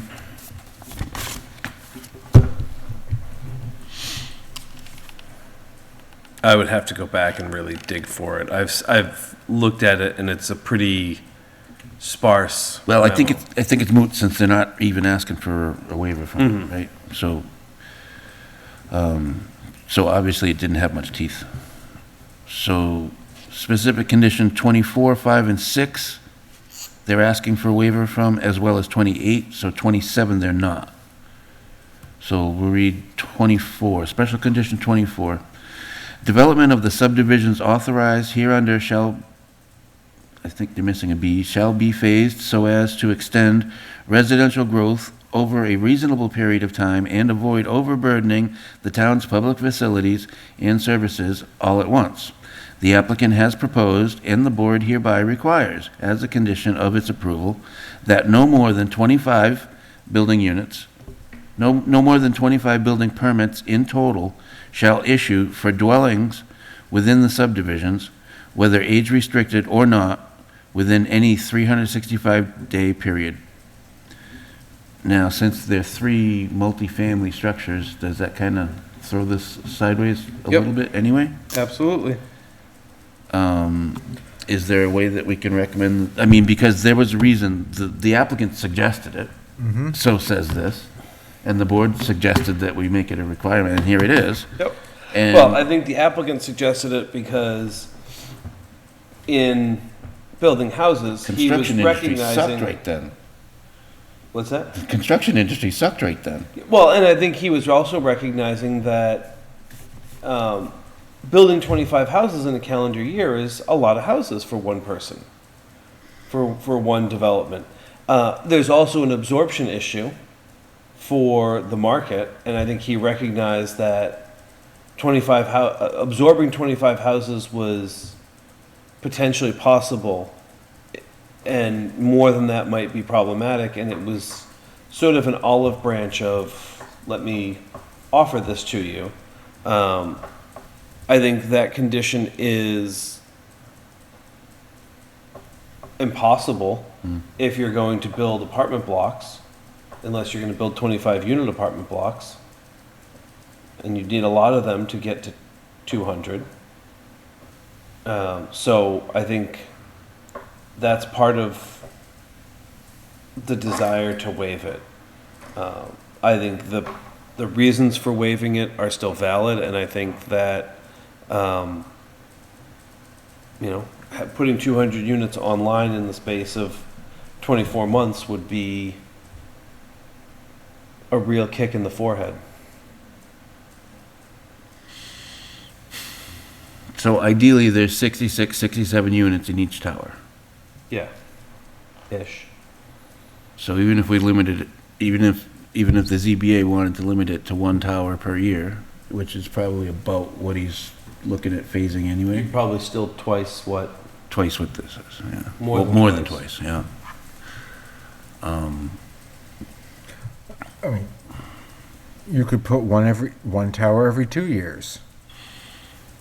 With a year, I mean, it still gives a surge, but it gives at least a year break to make up for it. Yeah. And that might not be what the developer wants, I'm sure it isn't, but by the same token, the developer agreed.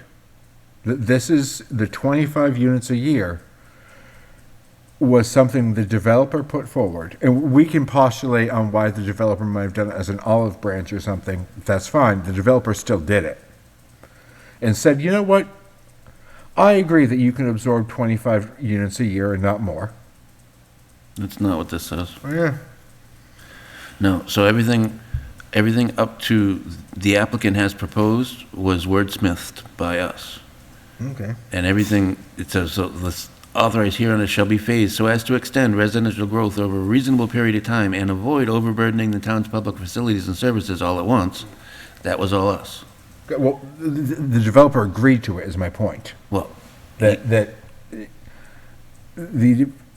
mean, maybe that's being too wordsmithy, but the developer agreed that that was the right amount for the town to absorb by agreeing to that condition. You can say no. well, I mean, those weren't his words. Okay. Sure, but what, I think his thoughts on that were very, very much akin to what Adam just said. It's like, I can't do that more than 25 units. I guess And I'm The not, market was bad then, too. I guess I'm not trying to say that was the developer's thoughts. I am saying that whether or not that was the developer's native inherent thoughts, those were terms he agreed to. And whether or not he sat there thinking, yeah, this is the right number for Lunenburg, he agreed that that was the right number for Lunenburg. He agreed to all these terms. Yes, and so I don't see why that changes just because their apartment blocks. There's still going to be people in them, in the schools, on the roads, making demands on local businesses that need to also ramp up supply. Now, understanding that you can't build a certain number of apartments per year, you have to build out the whole building, you have to build the whole structure at once. Is there a way, I mean, we've been told that we can't model we have no control over the sales model, right? Correct. Well, I think Mr. Brenner made an interesting proposal, is one building every 2 years. And that puts 67 units on. It's still more than 25 a year, but Not much. Yeah. it's a compromise, and it gives that gap to catch up. Yeah, no, and not to overstate that. That definitely was a good suggestion. Yeah. I guess where I was getting at is does ZBA have the ability to condition how many units go I'll on the market? check in on that. Right? Yeah. Probably not. Because we can't tell them if they can be rentals or sales. It would,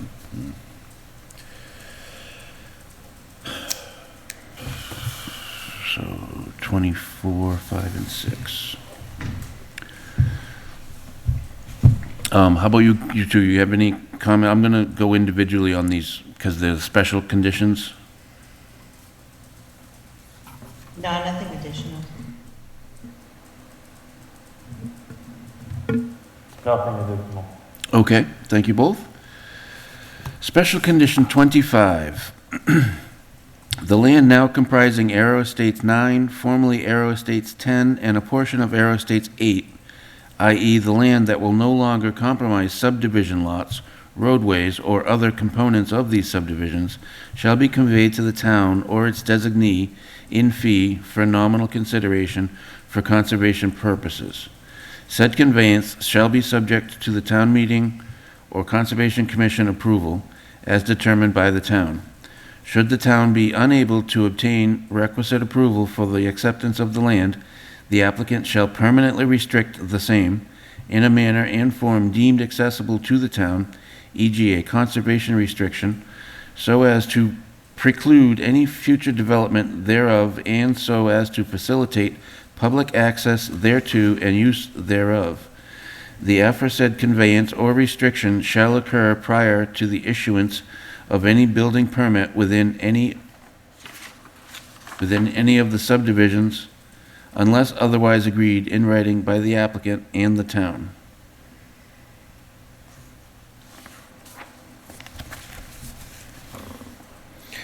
I think 25 and 26 could probably go together in discussion, because 26 reads, "The land shown on plans, i.e. for Aero Estates 8 as parcel J, which is 40 feet wide, 8,891 square feet, parcel of land shall likewise be conveyed to the town or its designee in fee for nominal consideration so as to provide for public access to the town forest and to the potential future trailhead to be constructed by the town if it so desires on the town land. Accompanying said conveyance shall be an easement in and to the subdivision's roadways adequate to provide a right of passage over and through the same parcel J and the town forest beyond. The aforesaid conveyance shall occur prior to the issuance of any building permit within Aero Estates 8, provided, however, that the applicant shall construct a 20-foot wide gravel driveway along the length of said parcel J in advance thereof." So these are two parcels of land at the north end of the subdivision that in arbitration the applicant had agreed to convey to the town of Lunenburg. One is about 40 acres and contains the headwaters of the Mulpus. The other is a small skinny parcel that leads from the approved rights of way to the town forest to the north and west of the development. The intent was to allow the town greater vehicular and pedestrian access to lands that it currently owns. It confuses me. Neither of these parcels or conditions are anywhere within the comprehensive permit boundaries. So what benefit does waiving these conditions have to the development of the comprehensive permit? I don't see anything within these conditions that prevents or detracts from the development of the comprehensive permit. And I would recommend that the board express their feelings to the zoning board regarding these. Yeah, well, I remember the first one was the one with the headwaters to the Mulpus. Correct. And that was in the fairly back of the subdivision, and I believe that abutted town property as well? It does. It actually connects two pieces of town property. Oh, actually, one of them we didn't own before. We own, No, we did. We didn't Oh, have we access subdivided. from the street to it. It I connects. was thinking of the It long connected skinny to here. Yeah, that long skinny piece now gets up into the one in the back, but we Yep. had the one in the back the whole time. okay. Yeah, but that small skinny piece wasn't part of this, was it? No, Right, we got Anyway. that from a different homeowner. yep. So, one of them was conservation, purely conservation, to protect the headwaters of the Mulpus. And the other one was not necessarily conservation, but to gain access to the town forest. Meaningful access such that we could get, trucks and stuff through there. And as you said, I don't understand if and these are probably the two reasons that I was most concerned about it affecting all the subdivisions. It's got nothing to do with the comp permit property, so. Is there a reading of this where he would have to grant that land and the access before he could begin construction on the comp permit? Not that I can see, because arrow 8 is the area up north, unless the roads, I don't think that they do. Unless the roads that service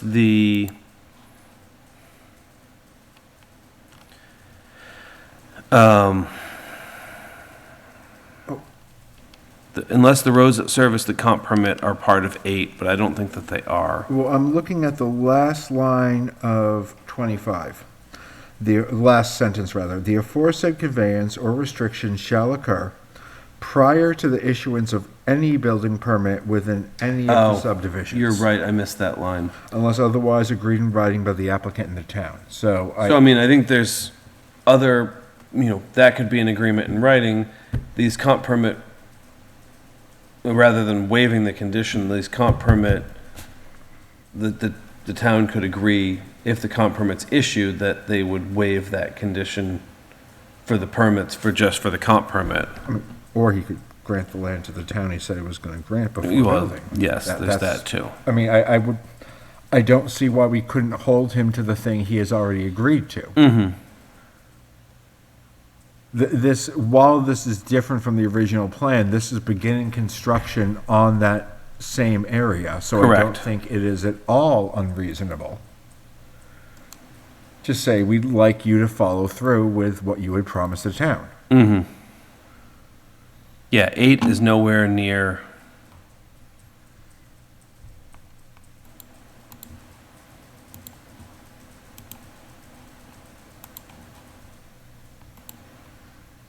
So, I mean, I know this is a super helpful diagram. But Howard Street, it always frustrates me when they leave the CAD stuff on these. And I tell them so, and they don't care. Of course, there's no index plan. But Howard Street is way down, like, on the voting machine. That doesn't mean anything if you can't see the screen, but what we're looking at is a large TV in the back of the room, and there's a voting machine under it. Can the people at home see the image you have on the They screen? can. So we're talking about, from the way you had it before, it was about you'd have to go south, like the whole distance of what's on the screen already. Absolutely. Plus a little. Even more so. Yes. Like, this is the furthest point in the subdivision north from where the comp permit is.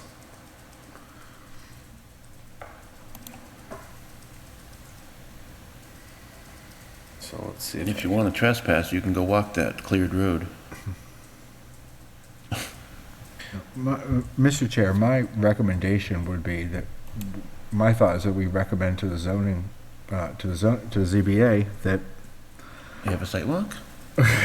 I'll say, but that, no, that the developer has agreed to give land to the town before starting construction. This is a different project, but it's the same land where he said he was going to do construction. It is not unreasonable I to understand expect logic. him to, Yeah, I totally agree. I Grant mean, it. logic makes sense to us, right? We're logical Yes. individuals. there's every Reason- chance they're asking for this just so we can say we don't want to grant it, just so they can then be, quote, magnanimous and say, oh, well, of course. Oh, I'm almost positive that everything we spent here tonight talking about is gonna be null and void, because the first no they get, and I'm almost positive they're gonna get a no, is gonna be off somewhere else. I feel like you could ask for these to be waived, so we say no, so they then say, oh, okay, well, we're fine with that not being waived.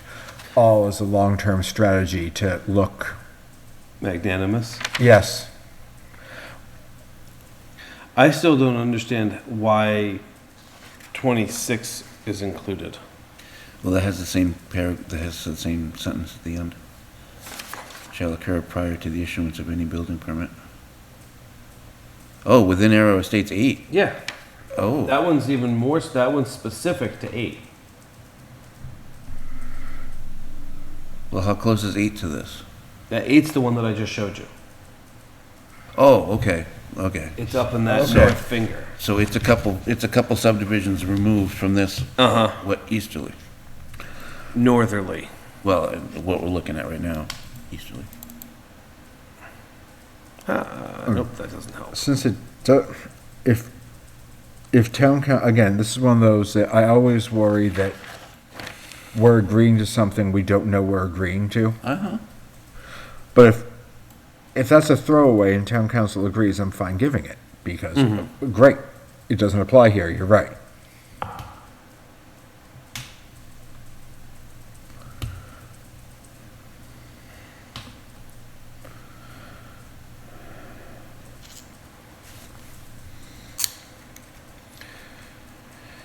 And then 28 is the last one.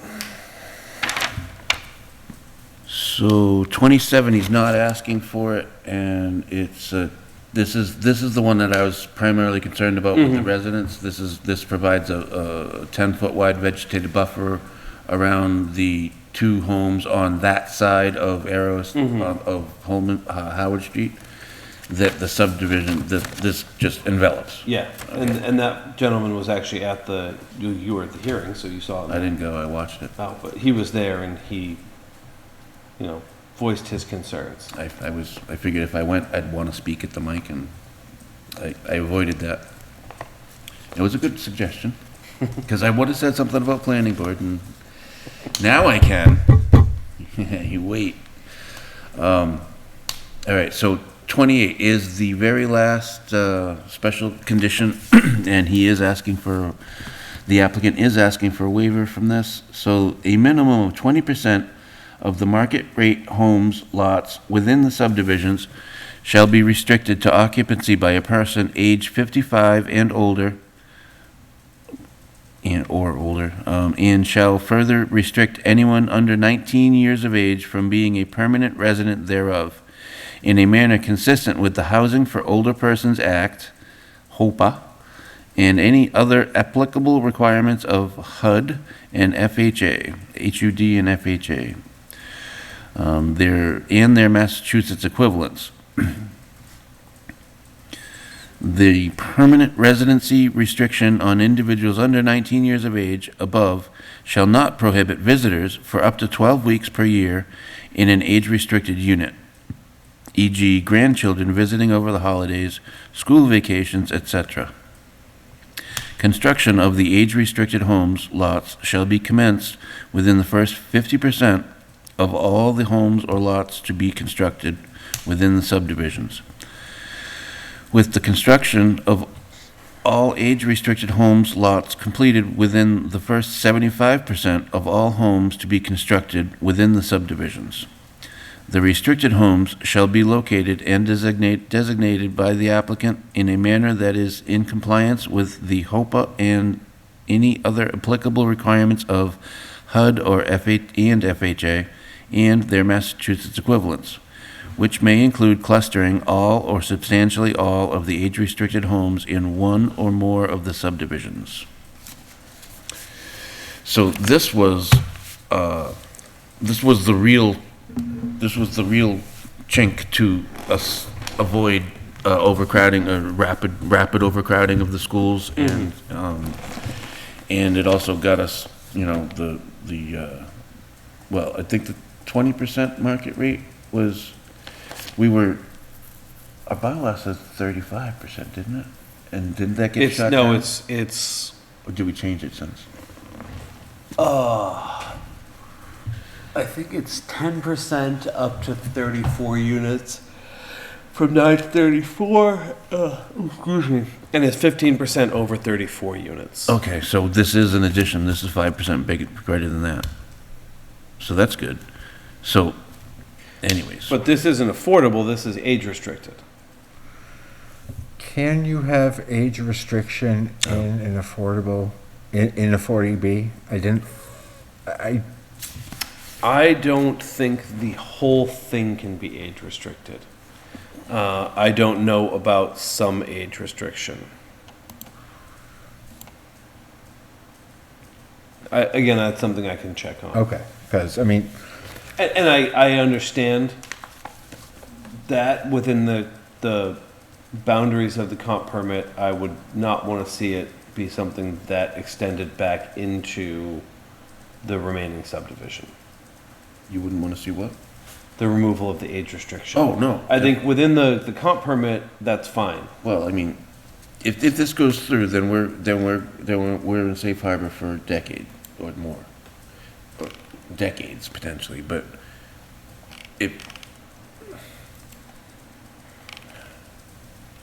so anyways, we get credit for all the apartment rentals, but we also get credit for the age restricted, don't we? The affordable? No? Not unless it's income restricted. Oh. Well, I guess that was just padding still against the schools. That's exactly what that was. okay, here's a reason we might want to waive it. Like, might want to agree to waiving it. And I haven't thought this through well enough with all the wording.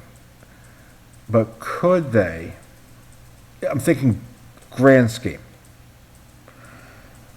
They throw a whole bunch of age restricted into the one-bedroom apartments into the smallest apartments possible of the 40B, to the point that the other subdivisions no longer require any age restriction. So what we're effectively doing is taking a bunch of one-bedroom apartments that are less likely to have a child or multiple kids. We're putting those as age restricted and freeing up a whole bunch of 3-bedroom, 4-bedroom homes, which are more likely to have a large influx of kids. Which is a fair point. I think HOPA says that it needs to be equally dispersed. So it can't, you can't, like, much like in the comp permit, you can't put the affordable units all in one end of one building on one floor and have them all be like the worst apartments. Well, the implication here seems to be that you should put all the age restricted together. Correct. It was an option given. That was a discussion that we had in order to create a more, but I don't think they're required to. It was more of a community type thing. It was for the benefit of the residents living in the age restriction. I think what they're trying to avoid is having 20% of their 200 units and 20% of their 100 units calculated as age restricted. That seems fair to do because that's what they agreed to originally. No, So. it doesn't. No, it's not really, but because, so this still applies to the 102, assuming that it's only, so we'd still get 20% of the 102. Yeah, I don't see why we wouldn't also require 20% of the apartments as well. I don't see why we couldn't ask for it. Or We certainly can. Suggested Again, I'll ZBA, talk it with Adam. right? and then, so the other part of that is the construction, the percentage. How are we going to dictate? We wanted to front load them with, so I remember this one, we wanted to front load the age-restricted ones because the potential of him not being able to build out to the max capacity. Yeah, I also, I wonder if they're looking at, in the comp permit, if we look at the development in totality, it's 300 units. So they'd be between the 50 and 75% within the comp permit alone. So we would lose out, like Mr. Brenner was saying, on the single family. So let me ask Adam if you can age restrict 40B. But we're going with the assumption that this doesn't apply to the other 6 or 7 subdivisions. That this waiver, so this 20% would still apply to the 102 units. Correct, but what I'm saying is, if we don't waive it, if it ends up not being waived, and they're Oh. like, oh, you know what, whatever. It says So- subdivisions. But this is part of the subdivision, because it's within that subdivision. Again, I'm playing devil's advocate here. No, that's good. I So like that. you're gonna build 200 units. So you've hit the 50% and crossed the 75% almost by the time you're done building out those 200 units, correct? So then, Almost, yeah. what happens is most of the age restriction gets tied up in the apartment units as opposed to the single-family homes. Which he would like even less because, well, that's on the price, right? Age restriction. It doesn't affect the price, no. But then that puts us in a position where he can sell single-family homes to whoever rather than age-restricted, and single-family homes seem very likely to have more kids per unit than apartments. So yeah, so you are saying that it could be a disadvantage to not grant this waiver? Correct. And was there a specific question that made a difference on, that you were gonna ask Adam? Oh, can you age restrict? Can you age restrict 40B? And if you can't, then Then that- we can waive or not waive. I mean, yeah, then it doesn't make it, it's irrelevant. Okay. And then the question is, as long as it applies wholly to just the comp permit, then that waiver is fine. If there's potential that it applies beyond the borders of that, then there's a comment to be made. Okay. All right, I think we skipped another couple of them again. So, Mrs. Reed, do you have some input? Questions, comments? Not at this time, no. Okay, Mr. Torgerson? Should be going to bed, so, I have nothing else to add. Did you say you're gonna go to bed? Yeah, we're at 4 hours now. I gotta wake up at 5, so I'm going to bed. I got a newborn that's gonna be up in 6 hours. Okay, well, as long as we've got Amanda, then we've got quorum. We've got, Is there a vote that passed at some point tonight, or are we just still talking? is there a what? Are we gonna be voting on anything, or are we just talking? Do you want us to vote on you to write this letter? Probably not a bad idea. We don't need 4, we can do it with 3, You do right? it with 3, yeah. So we may or may not, but we don't have to have you to do that. Let me look at the agenda and make sure there's nothing else. Committee reports, you don't have any committees. Nope. Decisions, review and endorse, minutes approval, no. I guess you're free to go. Appreciate it. All right, thanks, guys. Have a good one. Very good, thank you. All right. So, I think we're done with the specific subdivision waiver requests.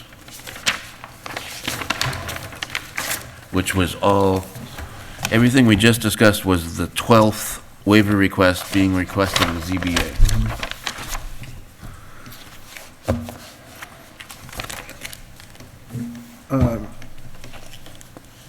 I have a question for Adam, if I may. Of course.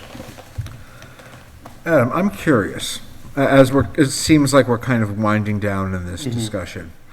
And I know that your role is to listen to the board, but is there anything that you are surprised we haven't brought up that you thought we might, that you think we might value bringing up? Good question. The board has not talked about stormwater or any of the environmental impacts. And I think environmental is probably a little nebulous to kind of nail for this board. I think that the Conservation Commission probably has some significant input on that front, being that the headwaters of the Mulpus are there. Stormwater, I think this board probably would want to have some comment on. The waivers do include a waiver of Section 204, if I'm not mistaken, which is the stormwater bylaw, which is a permit that this board issues. But again, they're gonna have to do a construction general permit, which requires stormwater. It does, but that also implies that the EPA would actually read the construction general permit. Well, I mean, whatever the fluff is, there still has to be some fluff there, right? We can review it. We can review it and submit comments to DEP, can't we? EPA, whatever? You can.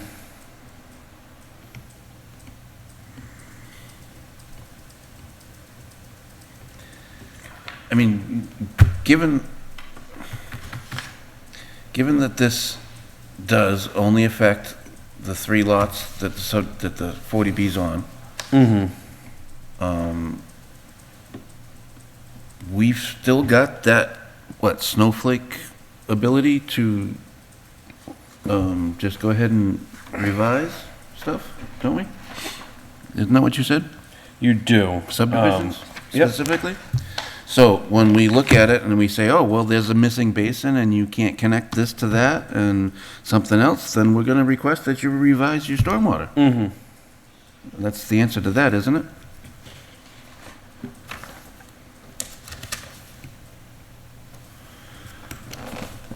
But we can't do that for Pond View itself. Right.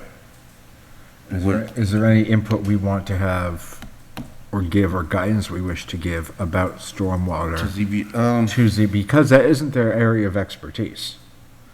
With no disrespect meant to them, I struggle with everything for stormwater, and I Right. sit on this board. Sure. No, I mean, are they gonna be availed Graves Engineering Review Engineer? I don't think they're going to use Graves. I think they're working. They're gonna have one though? With council, yeah. Through council. Yes. They're going to work with council. Not through council, they're going to work with council to retain someone. Oh, someone other than Graves. Correct. Graves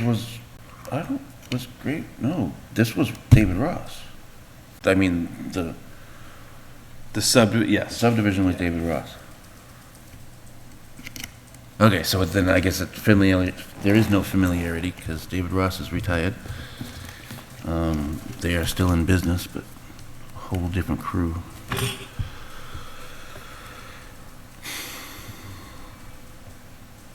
Yes, I agree with that sentiment. We should provide something, but what, I'm not sure.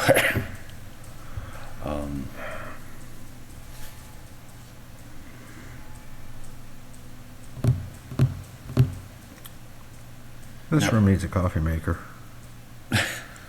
Well, at this point, I'm going to remind everybody that there is a pre-existing planning board rule that if we are going to go past 10:30, which actually we never did revise, it was supposed to be 4 hours, but now that we start at 6, anyways, if we go past 10:30, we have to do it by unanimous consent or majority consent? I think it's majority, but it's going to be unanimous because there's one three of you. Unless Amanda fell asleep too. No, I'm awake and I'm in a different time zone, so I got another hour on you guys. Oh, look at that. Rock and roll. Well, if it's recent, then your body doesn't realize that. We're helping her. Thank you. Wow.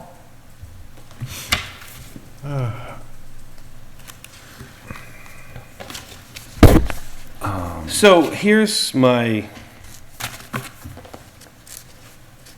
proposal to the board. Yes. Please. I only have 4 pages of notes. I don't think that you want me to sit here and try and hit the salient points to you, for you to go, yeah, that sounds right. I hope I've gotten them all. I'm going to take some time to craft a memo to the zoning board. I think it would be best if this board voted to instruct me to do so and chose a member or 2 members, but no more, to review the memo prior to me sending it, to ensure that I hit on the salient points that the board has put forth in a way that is digestible and approachable to the zoning board. And then upon receiving thumbs up from those members, I will send the memo. And the reason I say 2 is I don't want us to get into an open meeting law issue. And the reason I don't say 1 is having 2 people look at it who don't speak to each other but speak to me ensures that I'm getting a more rounded perspective. I would say let's bring it to a meeting, but we don't have a meeting before the zoning board's next meeting, and B, our 45-day timeline. Our 45 ends on the 30th, doesn't it? September 30th? No. When was it? They filed on the 23rd of August. So I'd have to count it off, but it's in early October. So earlier, so before their next meeting anyway. Yeah.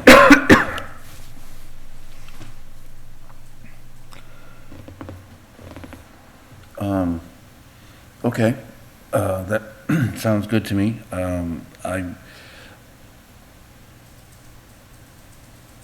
Is everybody clear on what that motion should be? I think I am. Yeah, I am. But we've talked nothing about stormwater, and if we're not going to give guidance to them, that's fine, but I worry about us not giving stormwater, now that Adam's brought it up. I will include some stormwater guidance. Okay. I'm not going to get technical because I don't think I think to me, the relevant point is we have this stormwater bylaw because it's a critical part of protecting the environment and ensuring that moving forward, the town and folks within town are taking appropriate precautions to manage the rainfall and pollutants that are associated with it picking up. If the zoning board feels that it's appropriate to, in this instance, provide the waiver from the local stormwater permit, that they require a file, that they ensure that they file for the EPA construction general permit, and require that that permit be issued or be forwarded to the zoning board prior to the issuance of a building permit to ensure that there is some recourse in the event of stormwater issues. Can they have a review engineer review the submission? Yes, absolutely. Okay. Okay, great. And I'll include some language about making sure that, the review engineer does go through that process and looks at the 90% and 60% thresholds that we use in our bylaw. So just to be clear, the CGP gets submitted to the zoning board before issuance of a building permit? That would be my recommendation. And the review engineer gets to review that? Correct. Yeah. Okay. Well, that sounds good to me. All right.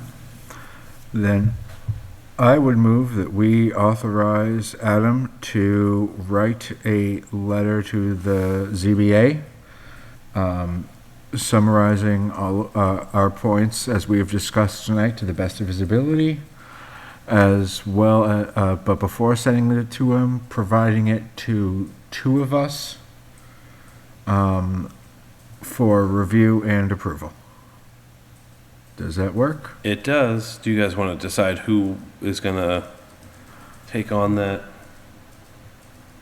Should that be, exciting task? should that be in the motion, or can we do that after? You can do that afterwards. Okay, then let's wrap the motion. Yeah, because the motion was Long. he did better than I would have. I'll second the motion. Excellent. So moved and seconded. Any further discussion about the motion?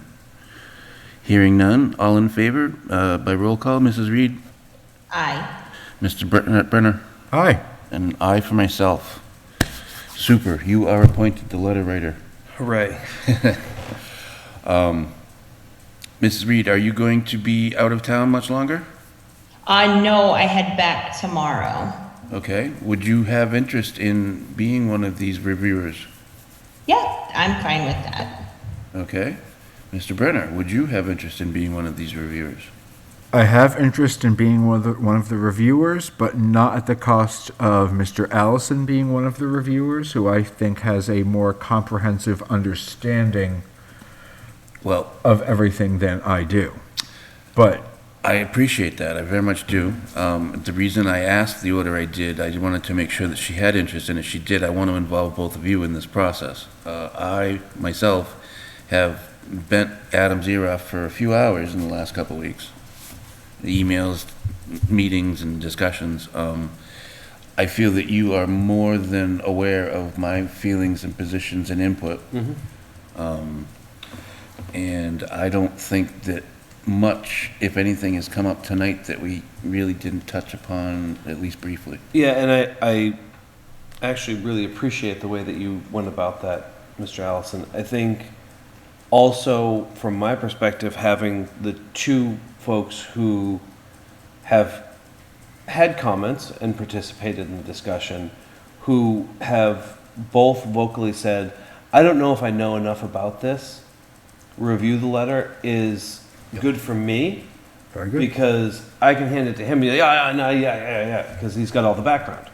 You don't have the background, so I need to be able to get the point across so that you can read it and go, yeah, I get that. Because the zoning board also doesn't have the background.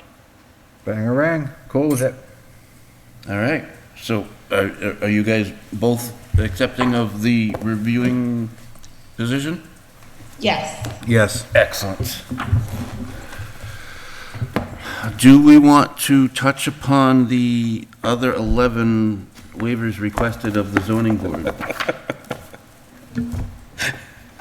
I don't know, do we? In any brief sense of the word? Were the Other 10, because you're touching on the one that includes stormwater already. Oh, okay. Well, let me just go ahead and summarize. This was the first thing that I ran into Adam's office, and I think it was an hour and a half the first time, just getting through these. The first one is kind of moot. The buildings are mostly down. I think the only one left, is the house. It is. And I mean, it's mostly down to. It's demolition by neglect at this point. So that kind of a moot. 2 and 3 were the hills that I would climb up on and plant my feet and saying no, no, no, no, no, because those are extension of water and sewer. There's no reason, as the applicant has already proposed to have 200, how many single-family homes? 122. So he's already proposed to have 122 single-family homes up there with septic and wells. So there's no reason that he couldn't stick another couple hundred in there, as far as I'm concerned.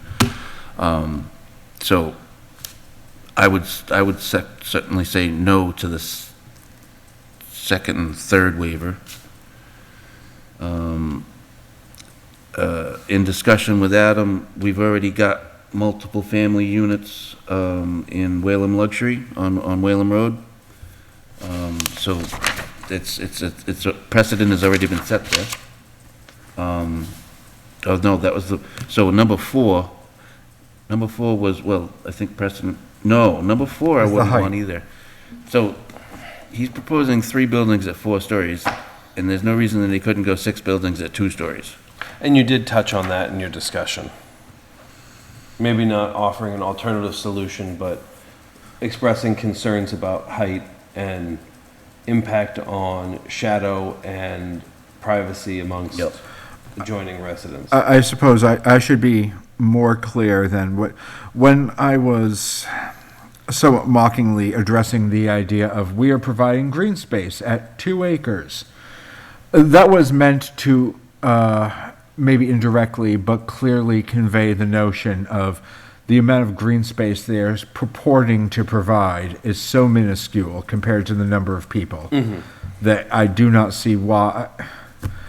Rare you'll ever hear me say I don't care about green space, but I don't think that's a noble contribution compared to what could be made to building buildings at a height that are more appropriate for the area. Yep. So it was 5, 6, and 7 that have already been achieved by Whalum Luxury over on Whalum Road. They have multifamily. They have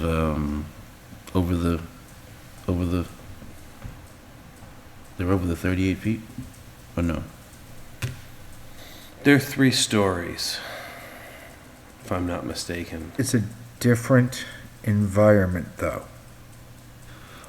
The Whalum Apartments are in a much more congested area where you don't have the same expectation of privacy, you don't have the same, your definition of quiet enjoyment, that being a relative thing based on where you are, is very different there compared to what it could be surrounding this But development. you're not getting any argument. I think the statement was made that the apartments on the former Whalum Park are 4 stories.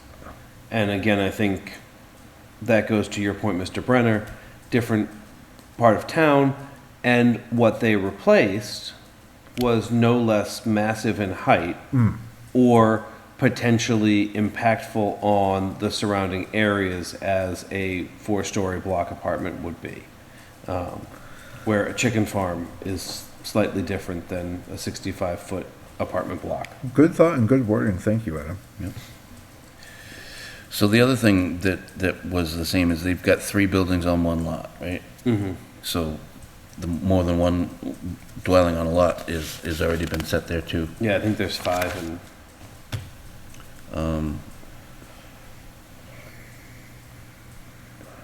So 8, I think, I was concerned about because of those 2 interior single-family home, well, the 2 existing lots in interior, the development.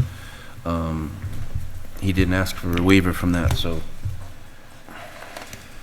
it's not a big deal. 9 is where I mentioned that we'd have the construction general permit, but the discussion tonight makes me feel even better about that.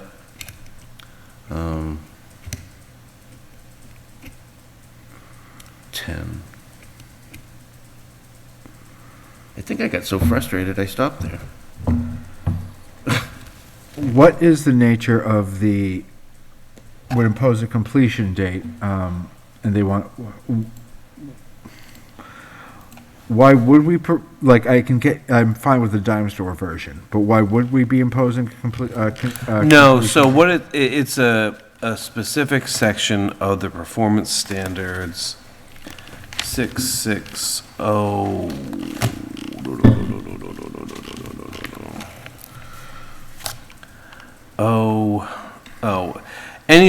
Any site on which construction has begun but is not completed within 24 months or such other time as approved under the development plan review, subdivision approved by the planning board, or special permit, if any, or within such other period of time as approved by the planning board or other appropriate special permit granting authority, unless an extension has been requested by the owner and approved by the planning board or other appropriate special permit granting authority, shall be restored to its natural state, pre-constructed state, or other state as approved by the planning board or other special permit granting authority.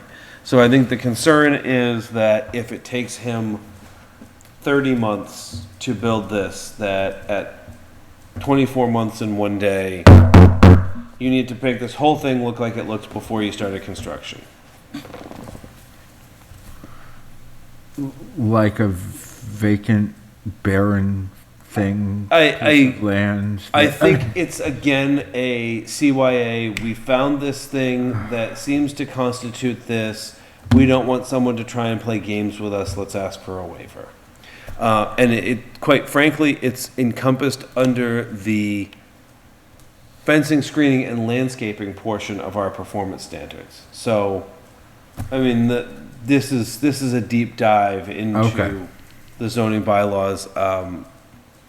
I think it's NBD.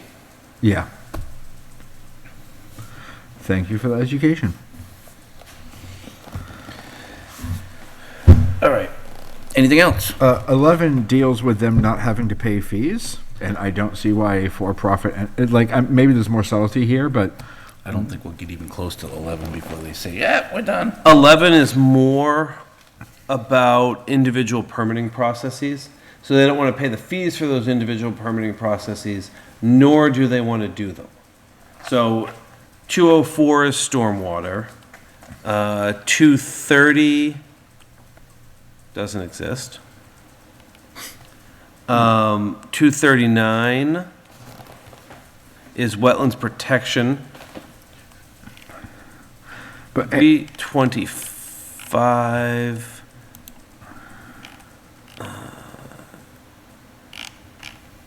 325 is the subregs, the subdivision control regulations, and 335 is the wetland regulations. So they're asking for waivers from all those individual processes. So they can't get away from the Wetlands Protection Act notice of intent, but we have a local wetlands bylaw that they can ask to be waived. So do you think they were talking about 220 instead of 230? Doesn't matter because it's typed that way. Correct. 220 is trees. Anytime roadside trees are removed in connection with the reconstruction of a town way, the tree warden has to plant a new tree. I don't even know that that would be applicable. All right, well, I was just trying to Yeah, figure no, out what Scribner error there was there, but, yeah. but because it's already asked that way, then it, I guess theoretically you could modify it. You could say, oh, we were wrong, it's actually this. okay. All right, so I really like the way Mr. Brennan brought it up earlier. Is there anything else that we should be asking or mentioning? I think stormwater and what you've talked about really do hit the nail on the head for this board. It's about scale and scope and how it integrates into that area and what the external effects are. If not a technical or legal, the practical conversion of Howard Street to a collector road and the impacts that that has on people's ability to ambulate or enjoy other forms of transportation that are not being sped through on a car. The width and geometry of that and surrounding roads to handle additional delivery traffic and service provision, and then everything that we've talked about within the subdivision approval and the stormwater. So I'm glad you mentioned the potential change in road designation because they referenced it two different ways. One of them was Principal Collector Street, which I don't think is Principal Collector Street. Is what it is or what it will become? The project property consists of land located off Howard Street, a Principal Collector Street in the vicinity of 318, so it's obviously what it is, what they're referring to as what it is. And they called it something different, too. See, I don't know that I would agree with that because generally a collector is taking things off of other roads to Exactly. connect them. It may be a connector road because it connects West Townsend and New West Townsend, and you may be connecting Lunenburg with Ashburnham and Fitchburg and West Townsend, but Anyways, it's not that important, and I can bring it up at the ZBA meeting. Okay, so we have 10:20. Realizing that we're not going to be meeting our next scheduled meeting correct, Indigenous Peoples' Day. because of that holiday. And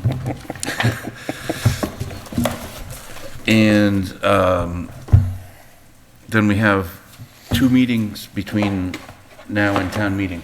Correct. We have already gone through our warrant articles? We've submitted them. We've submitted them. Your hearing is at the next meeting. It's a single article. So I don't think we've got a whole lot of getting ready for town meeting. No. Correct, okay, so our second meeting after tonight is gonna be the night before town meeting. Correct. So we probably don't wanna go this long, because we possibly could be longer at the town meeting, assuming everybody goes.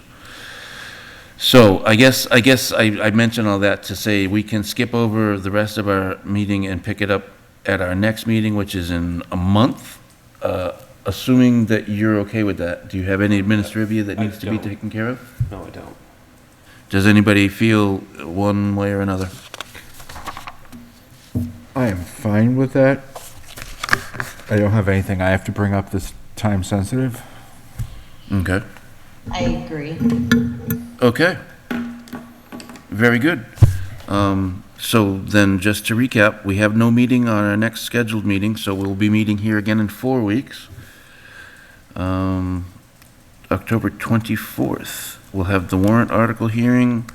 We'll pick up where we left off tonight, and with any new business that comes in between now and then. And I expect we'll see Falula Road then. And the October 12th meeting of the Zoning Board of Appeals will have happened, and we can break down on that as well. Don't know what kind of action there's going to be. They're expecting to talk about traffic and sewer.